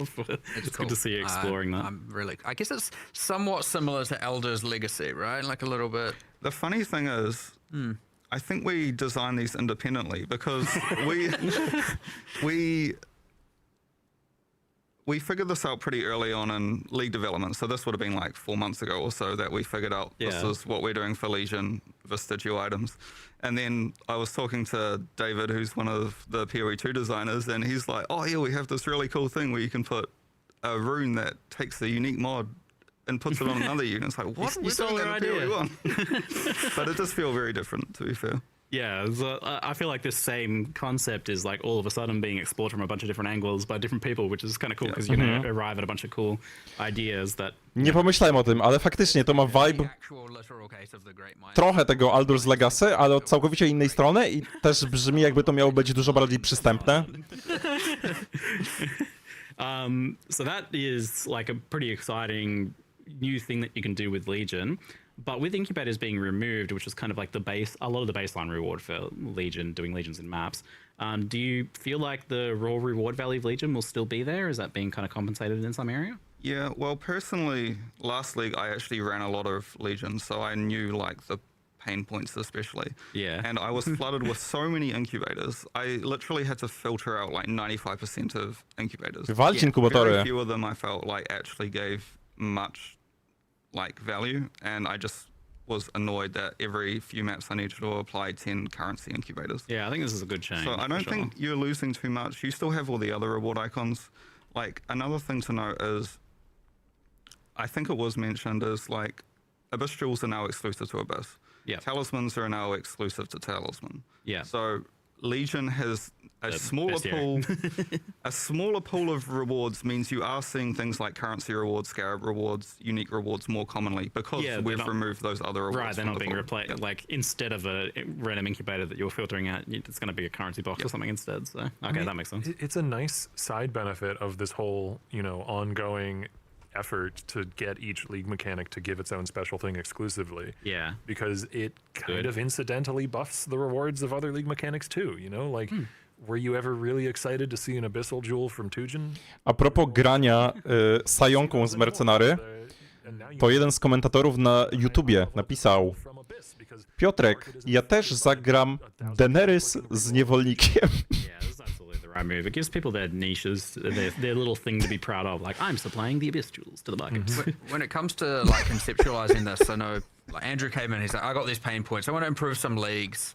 And I think the thing we're trying to do here, and I hope you know, it's something players prefer, instead of going fix a little bit here and a little bit there and a little bit there across all the leagues, I'm like, nah, let's just go all in on a league, do the exclusivity, give it an identity, be it a pinnacle boss or a reward system, upgrade it to uniques, fix all the problems with it, full fresh coat of paint across the board, and also quality of life, any just like, you know, the whole, you couldn't break out, you had to find the last monsters when breaking out a legion, and now you don't need to, is like, honestly, a huge difference. Yeah, that was me last league. I'm just cycloning through the whole Legion, and I'm just going back and forth over it multiple times, being like, why won't you start? Because I haven't tracked down the last monster hiding around the corner. But we're trying to just make like quite good packages out of these upgrades, as opposed to just like, it would have been really easy to just fix the few, like that problem and a couple others with Legion, like getting rid of the icons, so you don't just have those arcade style reward icons covering your screen in domain,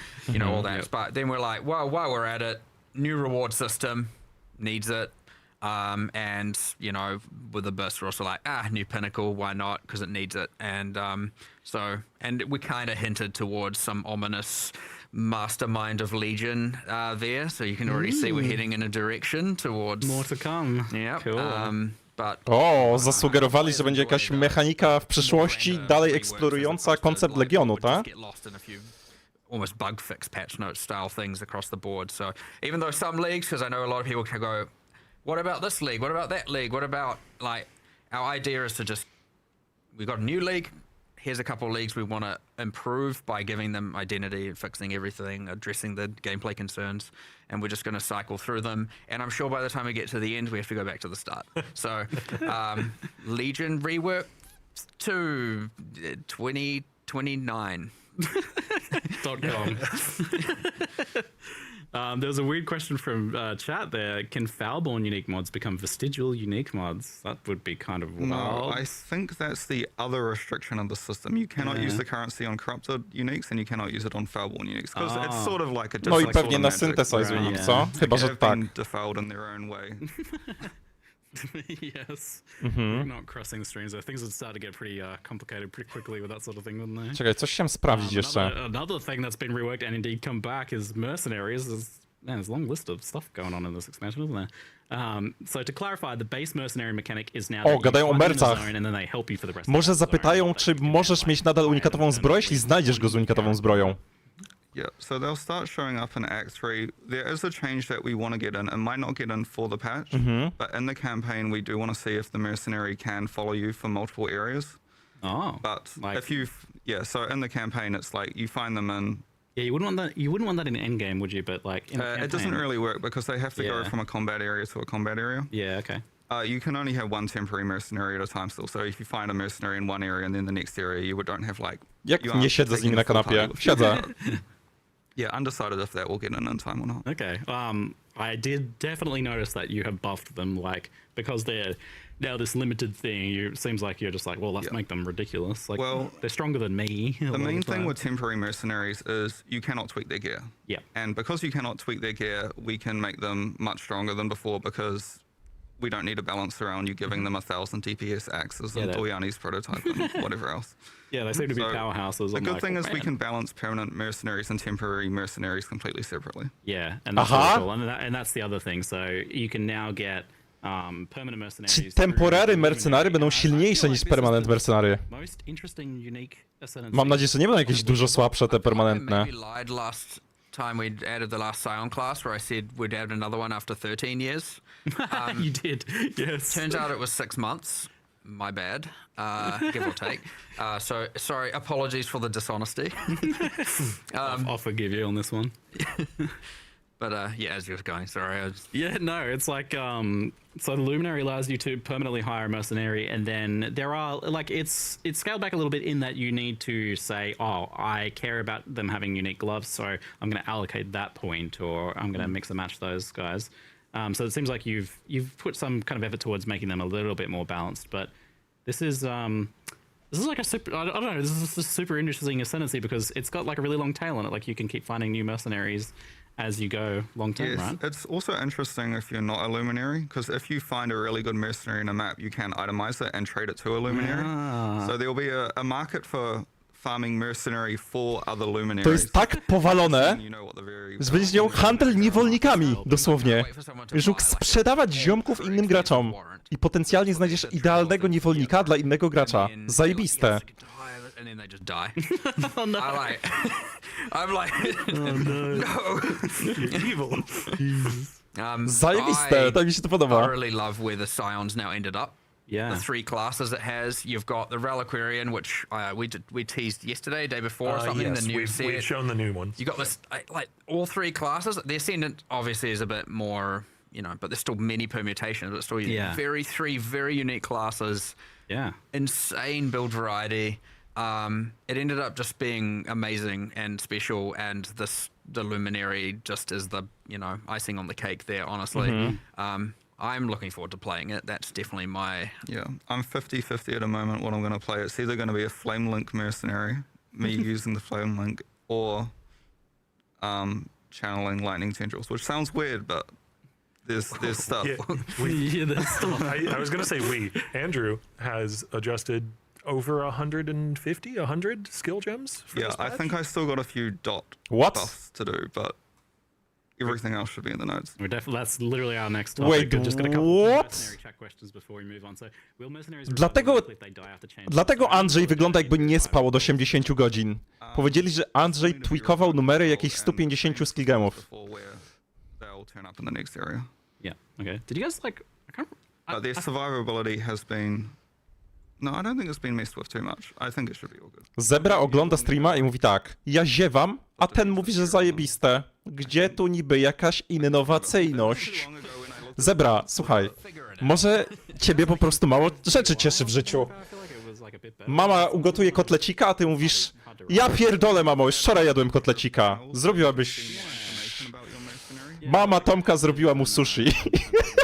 The defenses, I think, used to be there, but we've got a new panel for their passive stats, which will show, because mercenaries in the back end, they have effectively a Znów z tym fake passive tree, pasztetem.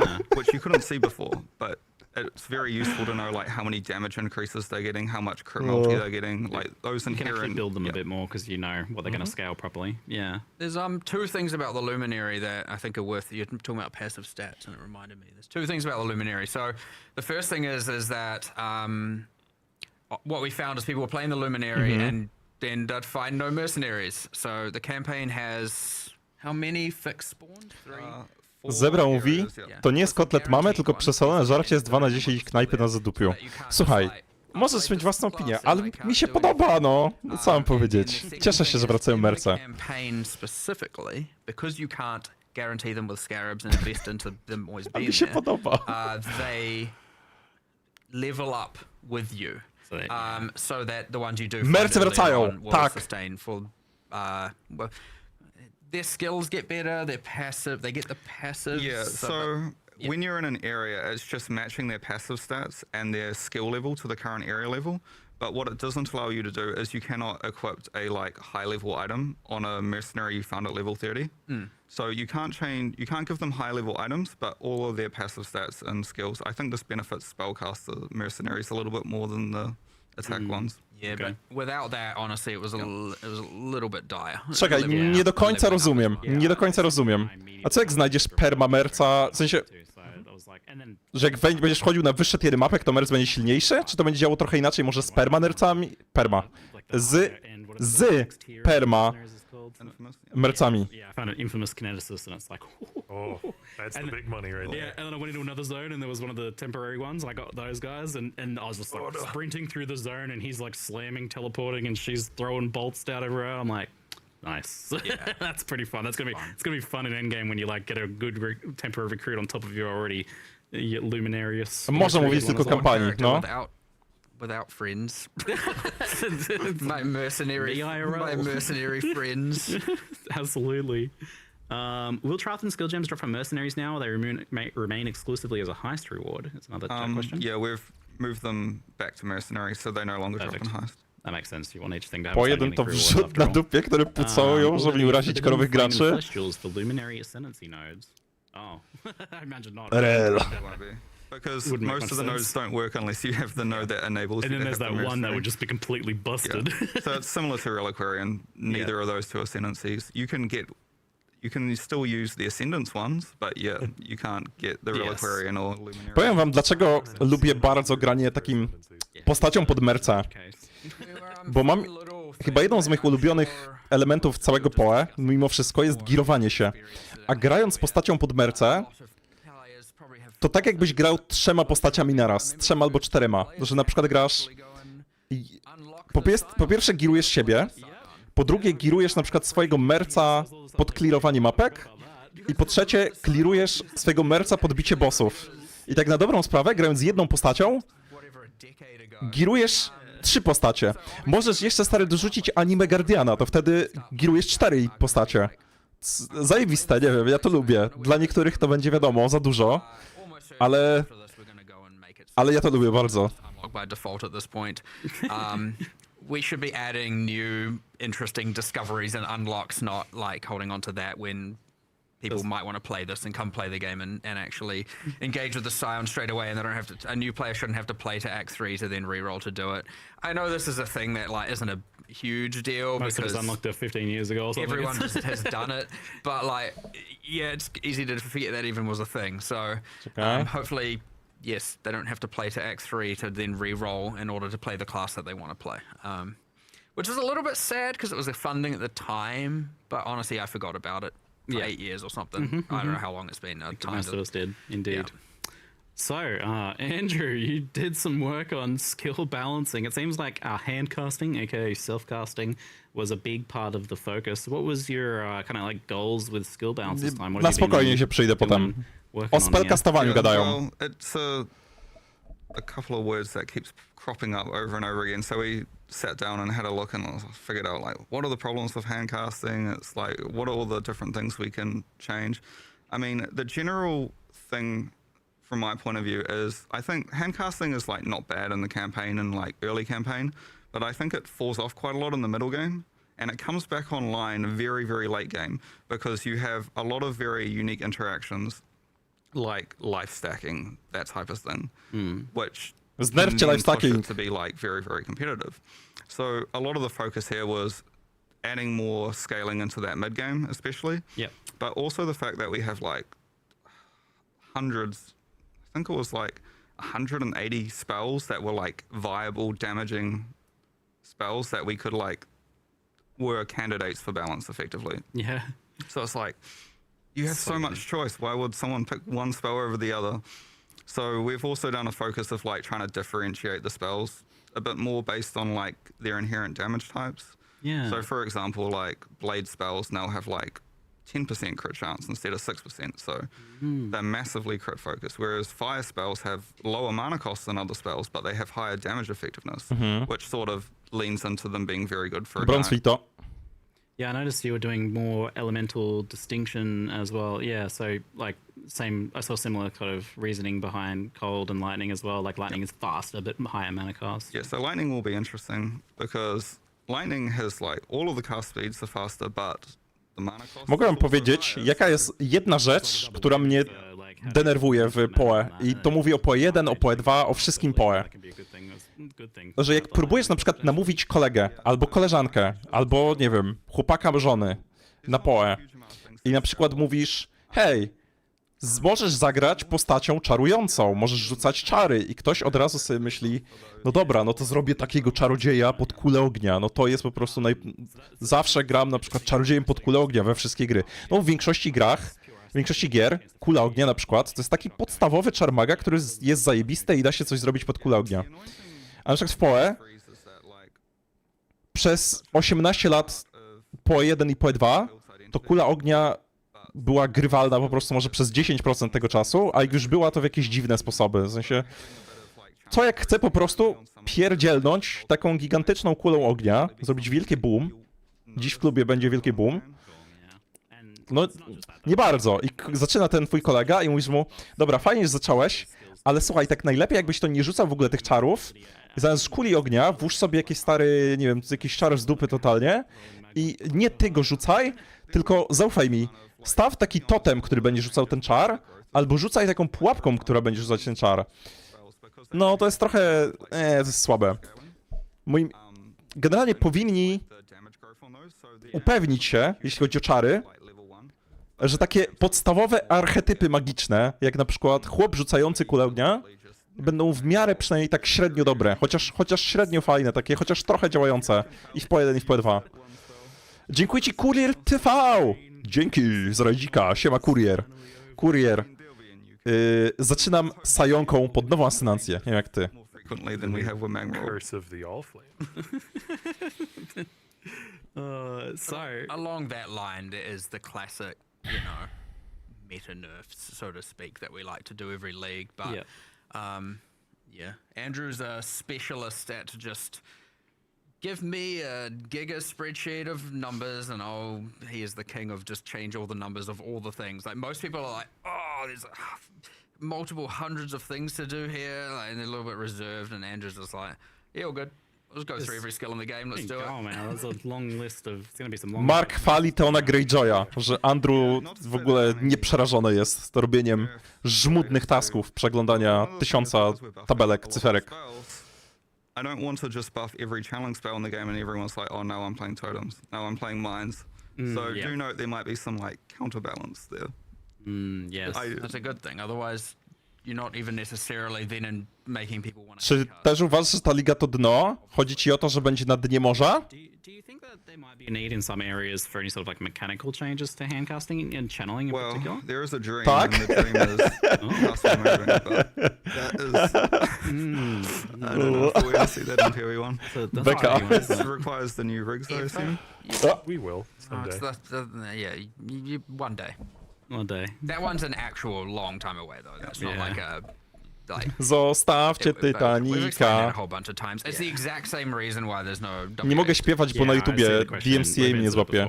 The WASD question, but that's the same thing. We understand It how- kind of needs the rigging to work. It We just understand how popular those things will be, and it will happen. It's just taking its time, and not due to us like not caring. There is a whole department. Ej, ale actively szczerze mówiąc, aiming towards this goal. wrzucenie filmu o tytule Grimy Gear Games Path of Exile w końcu sięgnęło dna! handcasting, self-casting. To byłby dobry clickbait, ludzie by klikali w filmik, a tam mówisz, no, zajebiste zmiany, liga, jesteś pod wodą.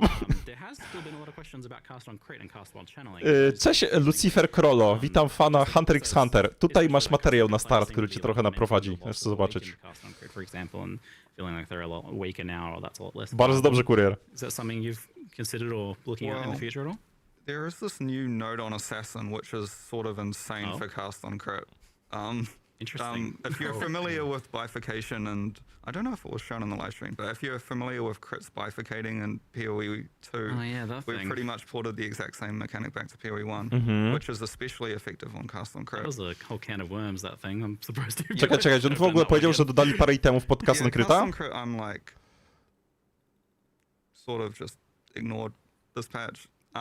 Cast while channeling, though, feels a little more like you are casting it yourself, although you can cyclone, which... So, cast while channeling has received some buffs. I don't think cast on crit has really... Okay, yeah. Quite anything. Apart from maybe something with Assassin. Apart there. from Assassin might be very, very strong for it. Yeah, I'll ask more about Assassin later, although before there was the exceptional support. We should probably touch on that. So you did the removal of the Awakened supports and then the new exceptional supports. And now that we've had that for a league, I'm just curious.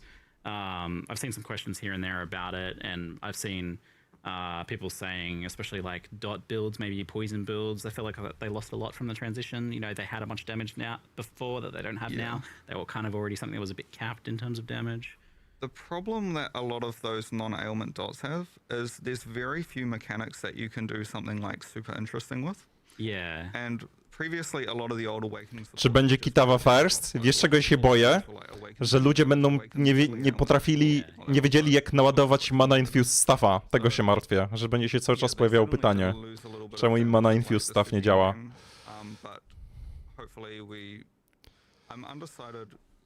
Ładowarką trzeba będzie ładować, no. I haven't exactly figured out how I want to buff yet, because it could just be damage growth. But I think the correct answer is we add more different. It could be support gems. There could be just some in-game itemization that like adds extra axes of scaling to these skills. It was shown in the live stream, but one of the packs is very focused towards these. Yeah. The Pact of Gore, depending on like how many different types of non-damaging dot skills you use, you'll get like a huge bonus to their like damage and. So there's still some stuff that's going to come in the patch notes as probably early next week. So the dot skills, as he mentioned. Oh wow, this patch then. Maybe, unless he decides not to. And we were even working on some. We're working on some keystones for casting that we haven't quite figured out. But the hope is to be able to do them. Like kind of one for fire, one for lightning, one for cold, something like that. Wow. No promises, but. Okej. Mówi, że chcą dodać parę casterskich keystone'ów niedługo na drzewku. Pewnie nie w tym patchu, ale w przyszłości. Ciekawe co wymyślą. Trying to find out how to simplify them and make them feel a bit more fundamental as opposed to just like a confusing mess. And if some of that can just be a matter of descriptions, which. Oh my God. Also, I don't know if people noticed, but we have the helper text system now in PoE1. Yeah, the tooltips. I definitely noticed. I love tooltips. I just remembered. I was like, we didn't talk about it. I was like, wait a second, that's a tooltip right there. Yeah. On that note, though, we don't have everything. The system's there. That's gonna take time. The new stuff has it. The old Ej, stuff. zlikuję wam jedną z najbardziej szokujących rzeczy, jakie widziałem w życiu. The cases where it's necessary, writing all the text. Yep, You know, linking like, them all. you can automate some of this once you have a keyword, which is what we call it internally. Auto-pilot. You can go look for all the Zrobię places leak of that word, z naszej grupy shapecastowej. writing of each individual keyword. That Uwaga, is leaka done robię. manually by people who understand the systems and is also Jakub W. napisał najlepsza zapowiedź Ligi to po jeden kiedykolwiek. We only let a few people Nie zgodziłbym się chyba, aż tak to nie. W sensie bardzo dobra, ale raczej nie najlepsza. Ale że Jakub W. jest pozytywny? Pierwszy raz widzę Jakuba W., który nie pisze co za gówno, co oni wrzucili. Jest jakiś chyba dzień mówienia na opak. Pierwszy raz widzę Jakuba pozytywnego.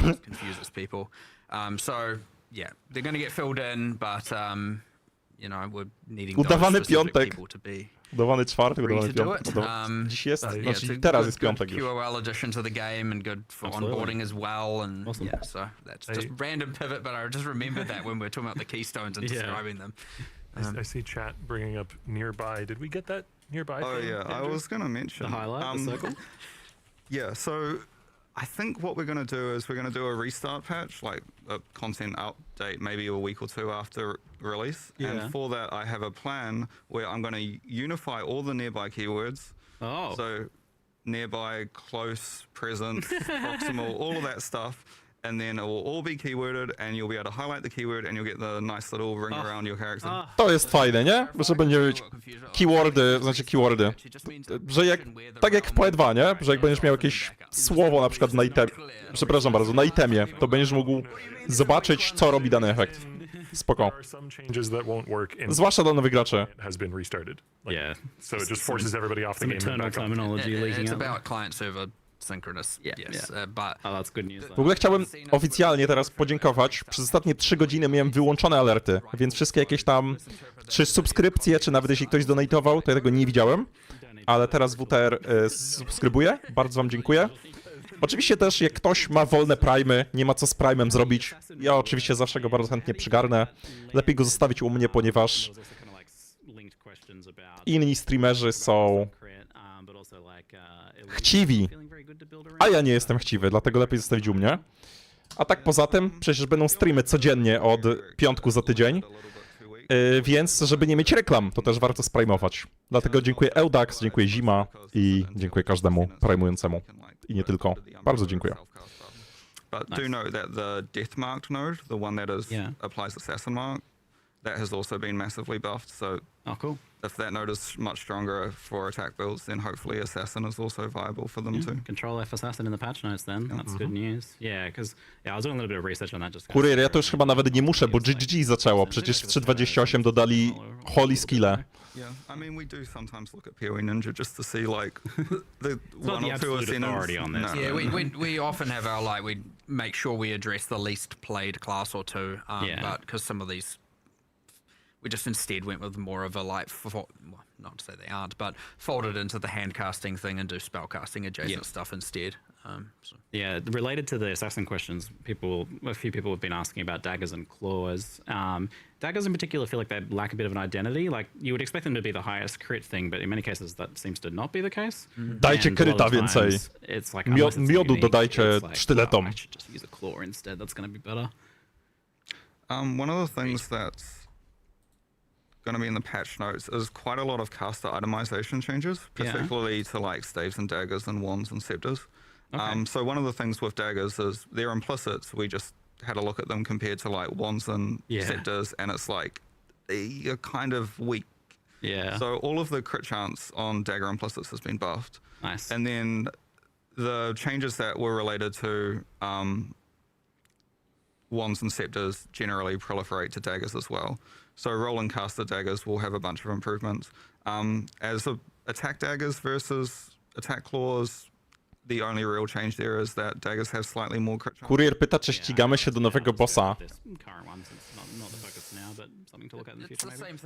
Jak myślę o nas obu, Kurier, to myślę o tobie i sobie. Myślę, że ty jesteś szybszy, jest dużo większa szansa, że go zabijesz pierwszy, ale też jest większa szansa, że się wyjebiesz po drodze, bo grasz bardziej niebezpiecznie.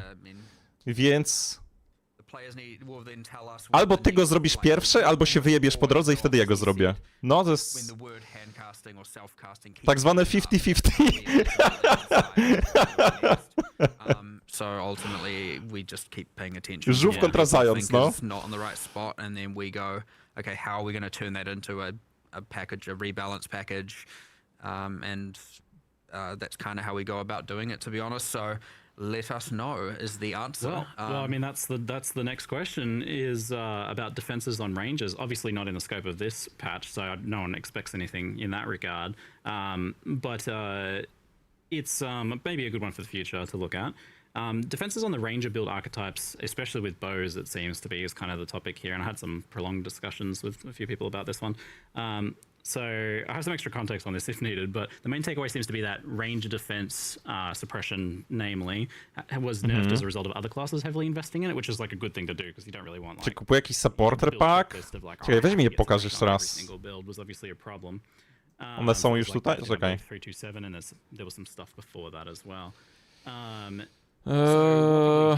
Co bym chciał realnie?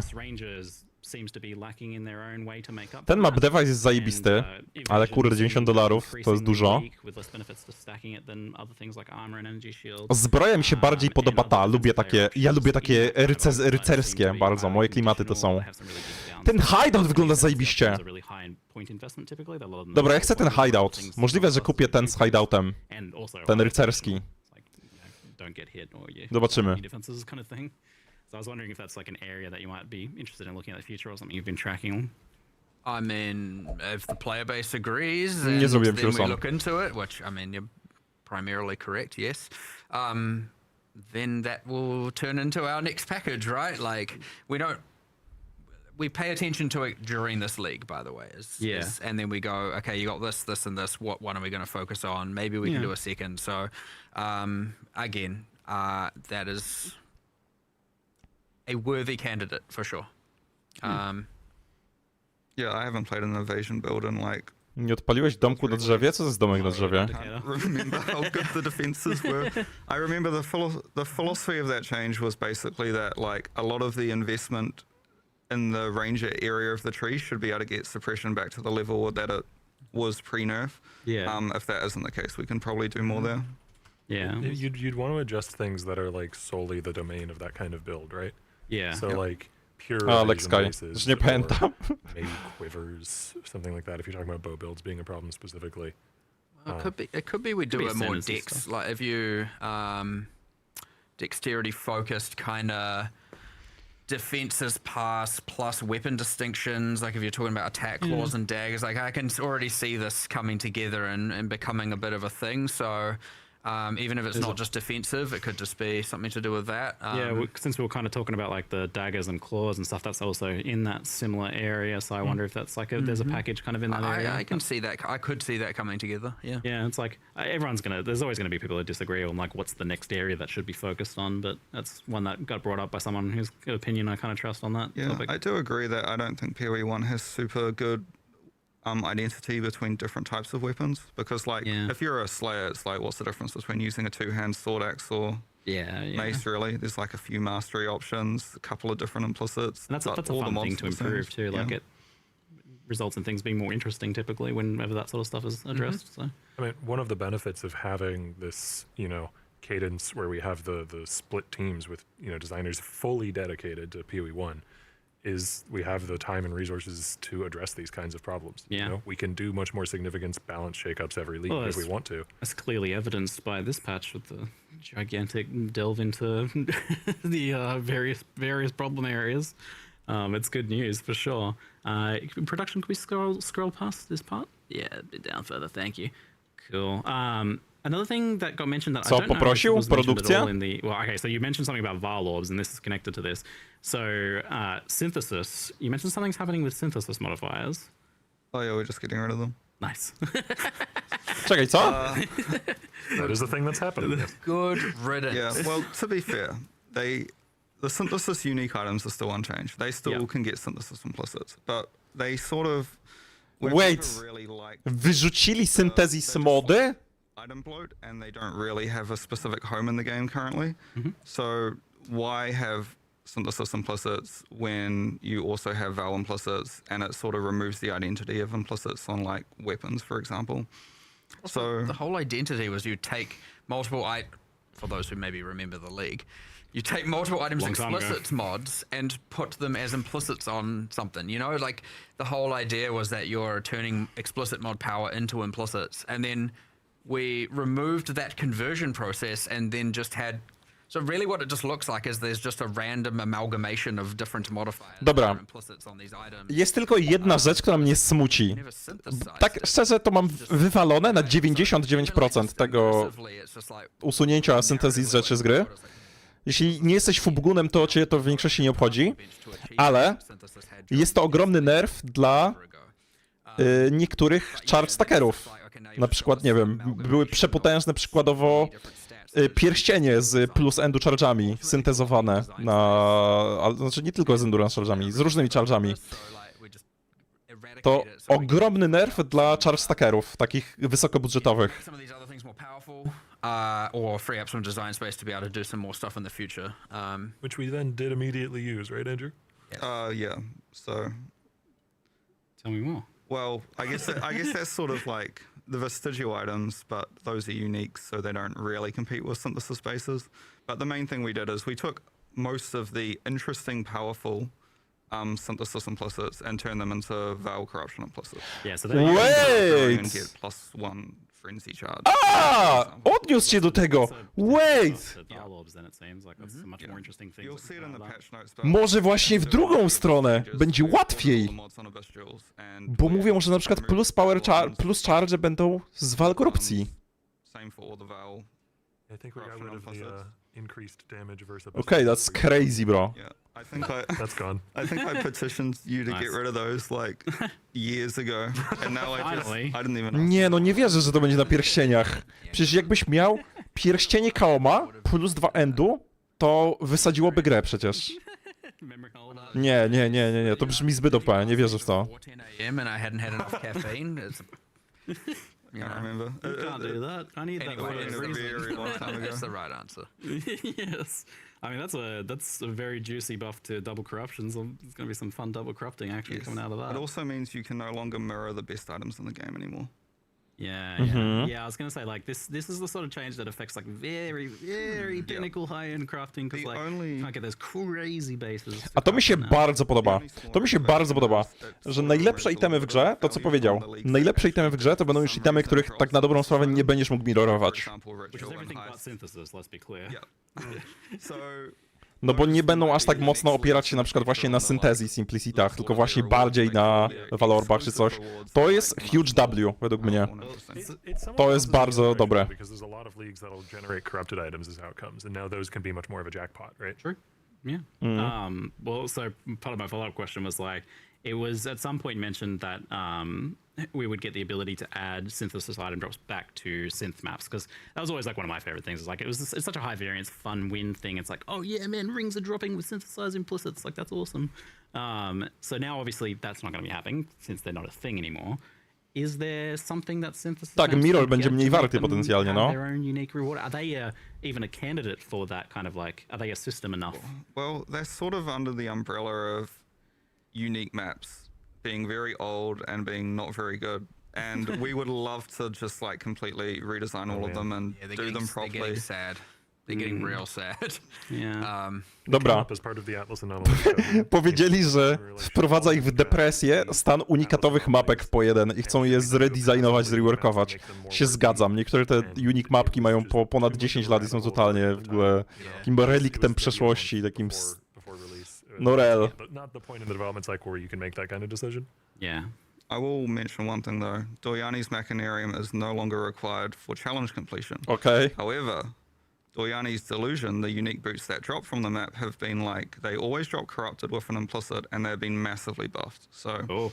they're very high variance. So Wo, you'll want to run tak. that map to find some Yeah, that's fun. potentially crazy boots. Awesome. So we recently had some of the bigger Chaos Orb sinks removed, probably causing the quick spike to 300 plus Chaos to Divine ratio that was in Mirage compared to the more typical 150-ish that we had in Keepers and before that. So I'm curious, like, is this something you guys really look at or care about too much? Or you like the economy? I co, pyta, czy będą więcej What are your house thoughts about synków, it? What are the house orb impacts synków? on players of this sort of change? Like, if you have an economic shift like that, is it something you care Yeah, about? too much. I mean, Not if it's too. That's the like, impression I've got in the past. If Is that like was you 3,000, whatever, obviously, the magnitude matters. Yeah. It's, not to say it isn't a thing we might want to consider. I'm just Yeah. saying, like, it's not a huge deal for sure. Not unless it actually spirals out, like, out of control. Yeah, there's this thing with the economy that, like, from your guys' perspective, I get the sense that, like, well, this is kind of like the player's domain a bit more. We don't want to necessarily. Nie do końca się tutaj zgadzam z Markiem. Wydaje mi się, że Cryptocurrency will be chromatic orbs. ekonomia jest dużo ciekawsza, jak Yeah. not. I don't know. różnica między Divine'ami a chaosami nie jest aż tak duża. Z tego powodu po prostu, że w momencie, w którym chaosy są mniej ważne, a też zazwyczaj takie pozostałe karencje, jak na przykład, nie wiem, jakieś fuse'y, jakieś chromatiki i tak dalej, odnosi się do chaosów, też stają się mniej ekscytujące. No nie wiem, generalnie ekonomia jest dużo bardziej elegancka, jak trochę bardziej zbliżone do siebie są ekonomicznie chaosy i Divine'y. No w przypadku PoE2 to byłyby Exalty i Divine'y, nie? Divines that's wrong in some way. No. Ale no pewnie to nie jest po prostu najwyższy priorytet. Okay. So Yeah. it is sad when the Chaos Orb as a drop now feels weak, Yeah. right? I think That that's is sad. That that's is the sad. most compelling argument that I see when I'm thinking about this, because I usually ask people when people think about, like, have you seen the economy ratio? And I'm like, well, why do you think it's a problem? And the answers I get are varied and not always super convincing. But the most convincing one that I hear is that the players who are picking up Chaos Orbs aren't getting that kind of like incremental progression towards their thing. Like that's like that appeals to me. I feel Czy wydaje się małe, The malutki? fewer items that are satisfying to drop. Yeah. Like if it only becomes here's the only 2 items you care about that drop, that's bad. So yeah, we do have to keep Schudłem po as many prostu. drops as Jestem teraz possible dużo feeling bardziej satisfying, wąski. and that is the main motivation to go, okay, if it's crossing it's a grey line, it's like weird. But if it does cross the line, then, I mean, I guess it's not even really a line. It's just the more items we can keep satisfying, and thus you could argue, yes, this is something that we should push for fixing for sure. Cześć, Karuzel. Said we have added a I was gonna say, couple I'm of burying the new- lead. Yeah. Yeah, so we've added 2 new crafts. Andrew did the balance on them, so Oh, only the costs. That might be wrong. We'll find out. There's there's bench orb crafts for chaos orbs now. I saw. Yes, they behave. I mean, if you're familiar with the PoE2 Chaos Orb, where it removes a mod then adds a mod, there's one that does that, and then there's one that removes 3 mods and adds 3 mods. So you can kind of use these to try and salvage items that have a really good mod that you Czekaj, want. but a czym bunch tak of other robisz crap. teraz? Bo nie do końca It's hard zrozumiałem. to tell the impacts or like how much that'll be used, but it's an option there. We'll see how that plays out. But yeah, that's gonna sink a few chaos orbs. I saw that one of them was like 8 chaos or something. We'll keep an eye on it. Benchcraft za I wouldn't chaosy. want Aha! chaos to become pennies. Ej, to banger akurat. Yes. Which you could argue they're 1/3 of a penny right now. Czy będzie czytanie patchnotesów po pytaniach i odpowiedziach? Myślę, że zrobimy tak. Zrobimy czytanie patchnotesów, ale takie raczej bardziej pobieżne, bo przed pójściem spać chciałbym zrobić jakieś podsumowanie wszystkiego, żeby było na jutro na YouTube'a w miarę o rozsądnej porze. Dzięki, Nomad. The ultimate philosophy is we should be keeping as many drops as possible feeling satisfying. That's the goal. So anything that goes away from that is technically in the wrong direction. It's just, it can get a little bit away from it without us having to take action, and sometimes there are short-term things that influence, not to say that that's what's happened here. And then they just course correct next league, and sometimes there are things that are needing addressing. I don't have an exact answer for it now, which is why I'm kind of being a little bit vague, because we need to discuss and figure out what to actually do. Hard to promise things at this point, but yeah. Well, we've kind of touched on it a little bit a few times, but Bestiaries had to have seen some changes to its beast crafting. You also mentioned like the specific beasts are dropping specific. Jak tam liga? Nie jestem do końca przekonany, jeśli chodzi o mechanikę ligową, ale cała reszta wygląda bardzo dobrze. Mechanika ligowa to jest takie 50-50 dla mnie, że to nie jestem pewien. To może w praktyce wyjść fajnie, może wyjść dziwnie. Tak, jestem ciekawy, ale nie jestem nahypowany. Ale wszystko pozostałe wygląda zajebiście w sumie. No i nowa asonancja Sajonki wygląda super. Some sort of mammal to me, but yeah, it is. Bird. Okay. Is it a bird? It's a bird. You can no plus idea. birds. The more likely for the bird species, I'm pretty sure will increase the rexes. But I didn't actually ever think about how clear the correlation between the genus and the actual monsters is. So I guess it's fine. Whatever. It was one of you mentioned to me that beast splitting is gone. That's obviously a big change for some folks. It's a big crafting thing that was used for some high-end crafting projects, or just getting extra value out of certain drops, I suppose, in some cases. So talk us through the removal of the beast splitting. Well, the main thing is, I feel like historically, beast splitting was never really intended for, or has never really been Walić used for its bestie. original intention. Hashtag is splitting furas. the mods from one item onto 2 items. Hashtag It's almost always just Divinity been Original used Sin for, I 2. just found the most valuable base type in the game in Heist, and now I have 2 of them. I mean, it came about because we were looking at the fact that we don't want every simplex amulet to become 2, right? Like that. That was where this came in. We started discussing it, and we were just like, is this even healthy at this point? Like, just ultimately every base type that's. Jeszcze raz wspomnę, wspomniałem wcześniej. Tak, będzie cmentarzysko. Oficjalna zapowiedź ze wszystkimi informacjami dopiero na dniach. Natomiast będzie cmentarzysko, będzie startowało 24 lipca, czyli za tydzień równo. I będzie miało prawdopodobnie największą pulę nagród w historii cmentarzysk, jeśli wszystko uda się poprawnie dograć. Będzie bardzo dużo nagród, więc jeśli ktoś chciałby przytryhardować na cmentarzysku, to powinien mieć o co zawalczyć. Powinien mieć o co walczyć. Like, even if you don't, it's like the thing you get now is worth like, 1.5 times as much or whatever the difference in the cost of the beast splitting was. Like, it was just priced into the economy of it anyway. Like, so it just became this kind of like obligationary step that you just had to know about, otherwise you were scamming yourself. Yeah. And in many ways, the new Oriflame crafting is splitting items. Sure. Somewhat. In a sort of If way. you want to do the original intent of the You can only split keep craft, one of them. Closer to the original. there's a Ducat that's very true. similar to that, true. which splits it into a bunch of ghostly forms that each have some of the item or one of the mods Yeah, from the so original you item, can and then take you the- pick one. You can take Czy the jeśli nie chce tryhardować, to to oznacza, że nie będzie co walczyć? Nie. Zawsze na cmentarzysku tak robimy strukturę nagród, żeby była szansa. But noting on the case of Bestiary, Zawsze na cmentarzysku nagrody są rozdzielone tak na dobrą sprawę na 3 kategorie. nagrody dla totalnych tryhardów spoceńców, nagrody takie trochę zrobione w taki sposób, żeby była szansa dla każdego wygrać, w taki sposób skonstruowane, żeby była szansa, że totalny nobek je wygra nawet przez przypadek. I są jeszcze nagrody dla specjalistów, czyli na przykład nie jesteś jakimś turbo spoconym zawadiaką zajebistym, ale na przykład jesteś jedną z bardzo niewielu osób, która chce na przykład robić Sanctum, albo która chce bardzo dużo robić Blighta, albo która bardzo chce dużo robić na przykład Haste'a, to żeby takie osoby też mogło coś powalczyć w obrębie na przykład, nie wiem, pierwsza osoba, która wydropi ileś tam najlepszych olejków, albo pierwsza osoba, która wydropi jakiś tam, nie wiem, Sanctum, jakąś relikwię, albo jakiegoś tam, wiesz, czyli zawsze nagrody tak rozkminiamy, żeby były dla tryhardów, dla casuali i dla specjalistów, ja to nazywam. Cześć Terrarian, nie gram w Slay the Spire 2 akurat. So we'd want to keep the strong theme, but Yeah. I know that one.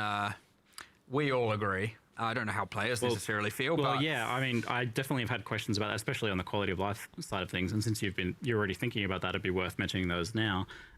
So people like, particularly like Dzięki, just Sachia. hitting the limit of beasts and then like having to empty them out. There has been some improvements there, but it seems like it's still like just a big problem for people that are honestly, actually we've trying to been engage. doing. Czy uważasz, że crafting w po jeden powinien być kind of ułatwiony w sensie little czytelności? band-aids for a while there, Yeah, and yeah. because the actual solution is quite a lot of work, and we keep going and doing like, Nie.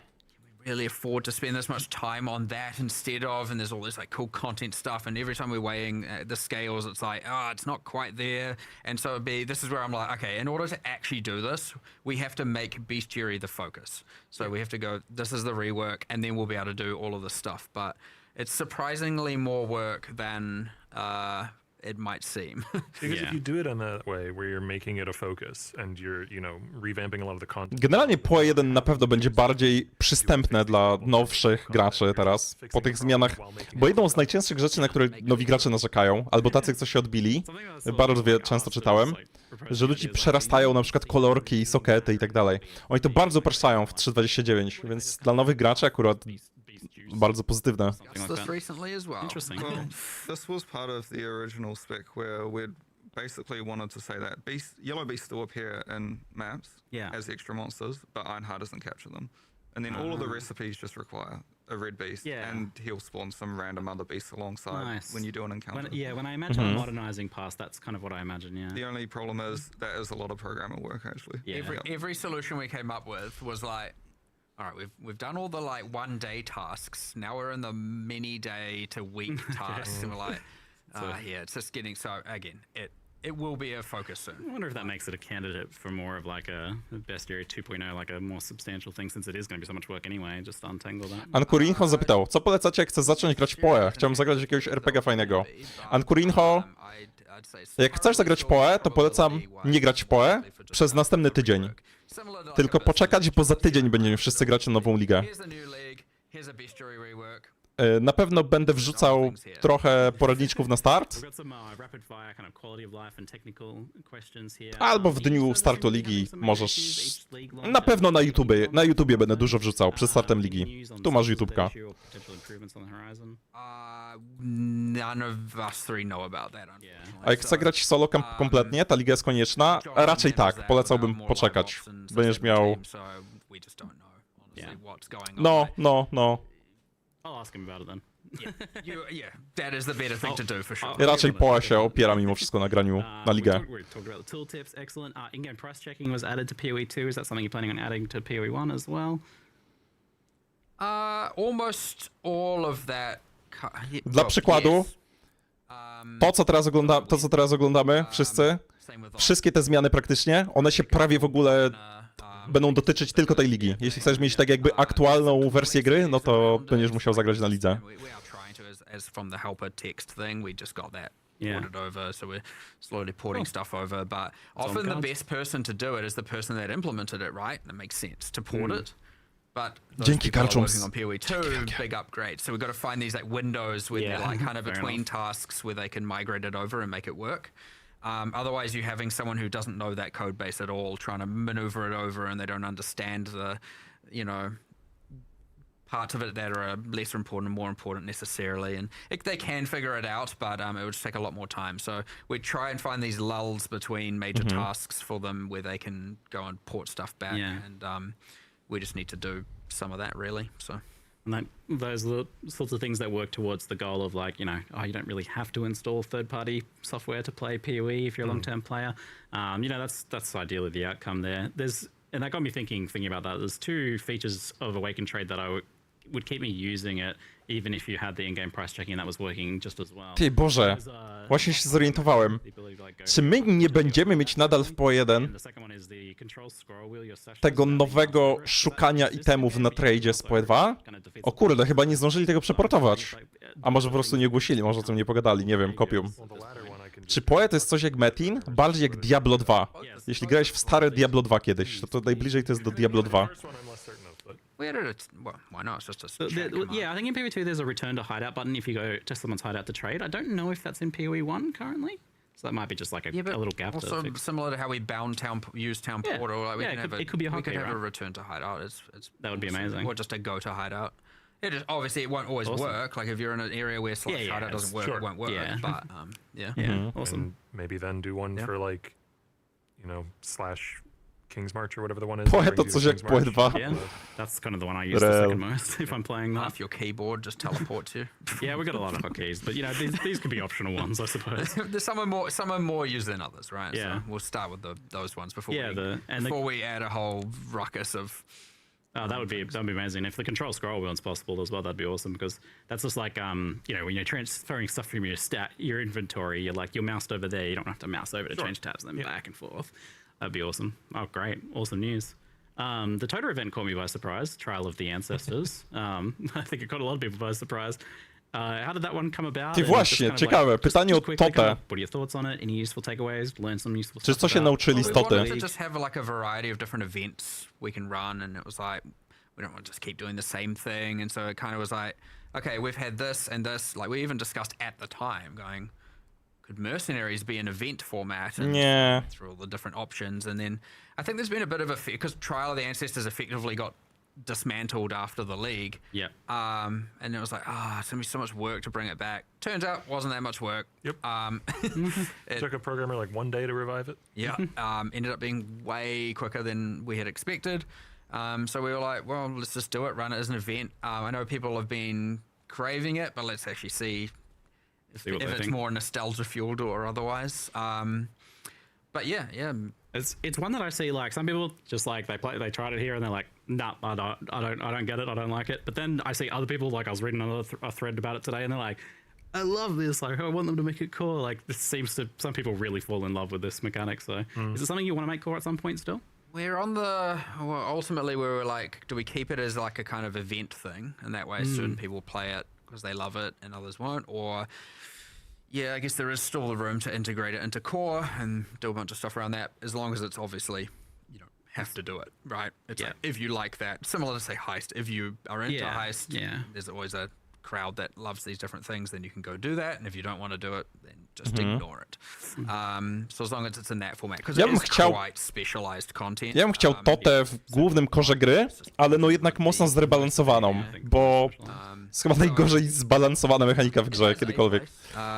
We just need to talk about it and figure out where we want it to be. Could we scroll down a little bit, production, just so I can see those questions down there? Do cats increased intangibilities? There's some random chat questions we have here. Cześć, Omef. Właśnie to, co dzisiaj było, to jest wszystko w PoE1, Omef, nie w PoE2. Bo generalnie za tydzień będziemy grać w PoE1. Będzie nowa, bardzo duża liga. Lower levels more frequently don't. So like an alchemy orb doesn't increase intangibility, but things that you're using when you're finishing an item often do. So like an exalted orb, for instance.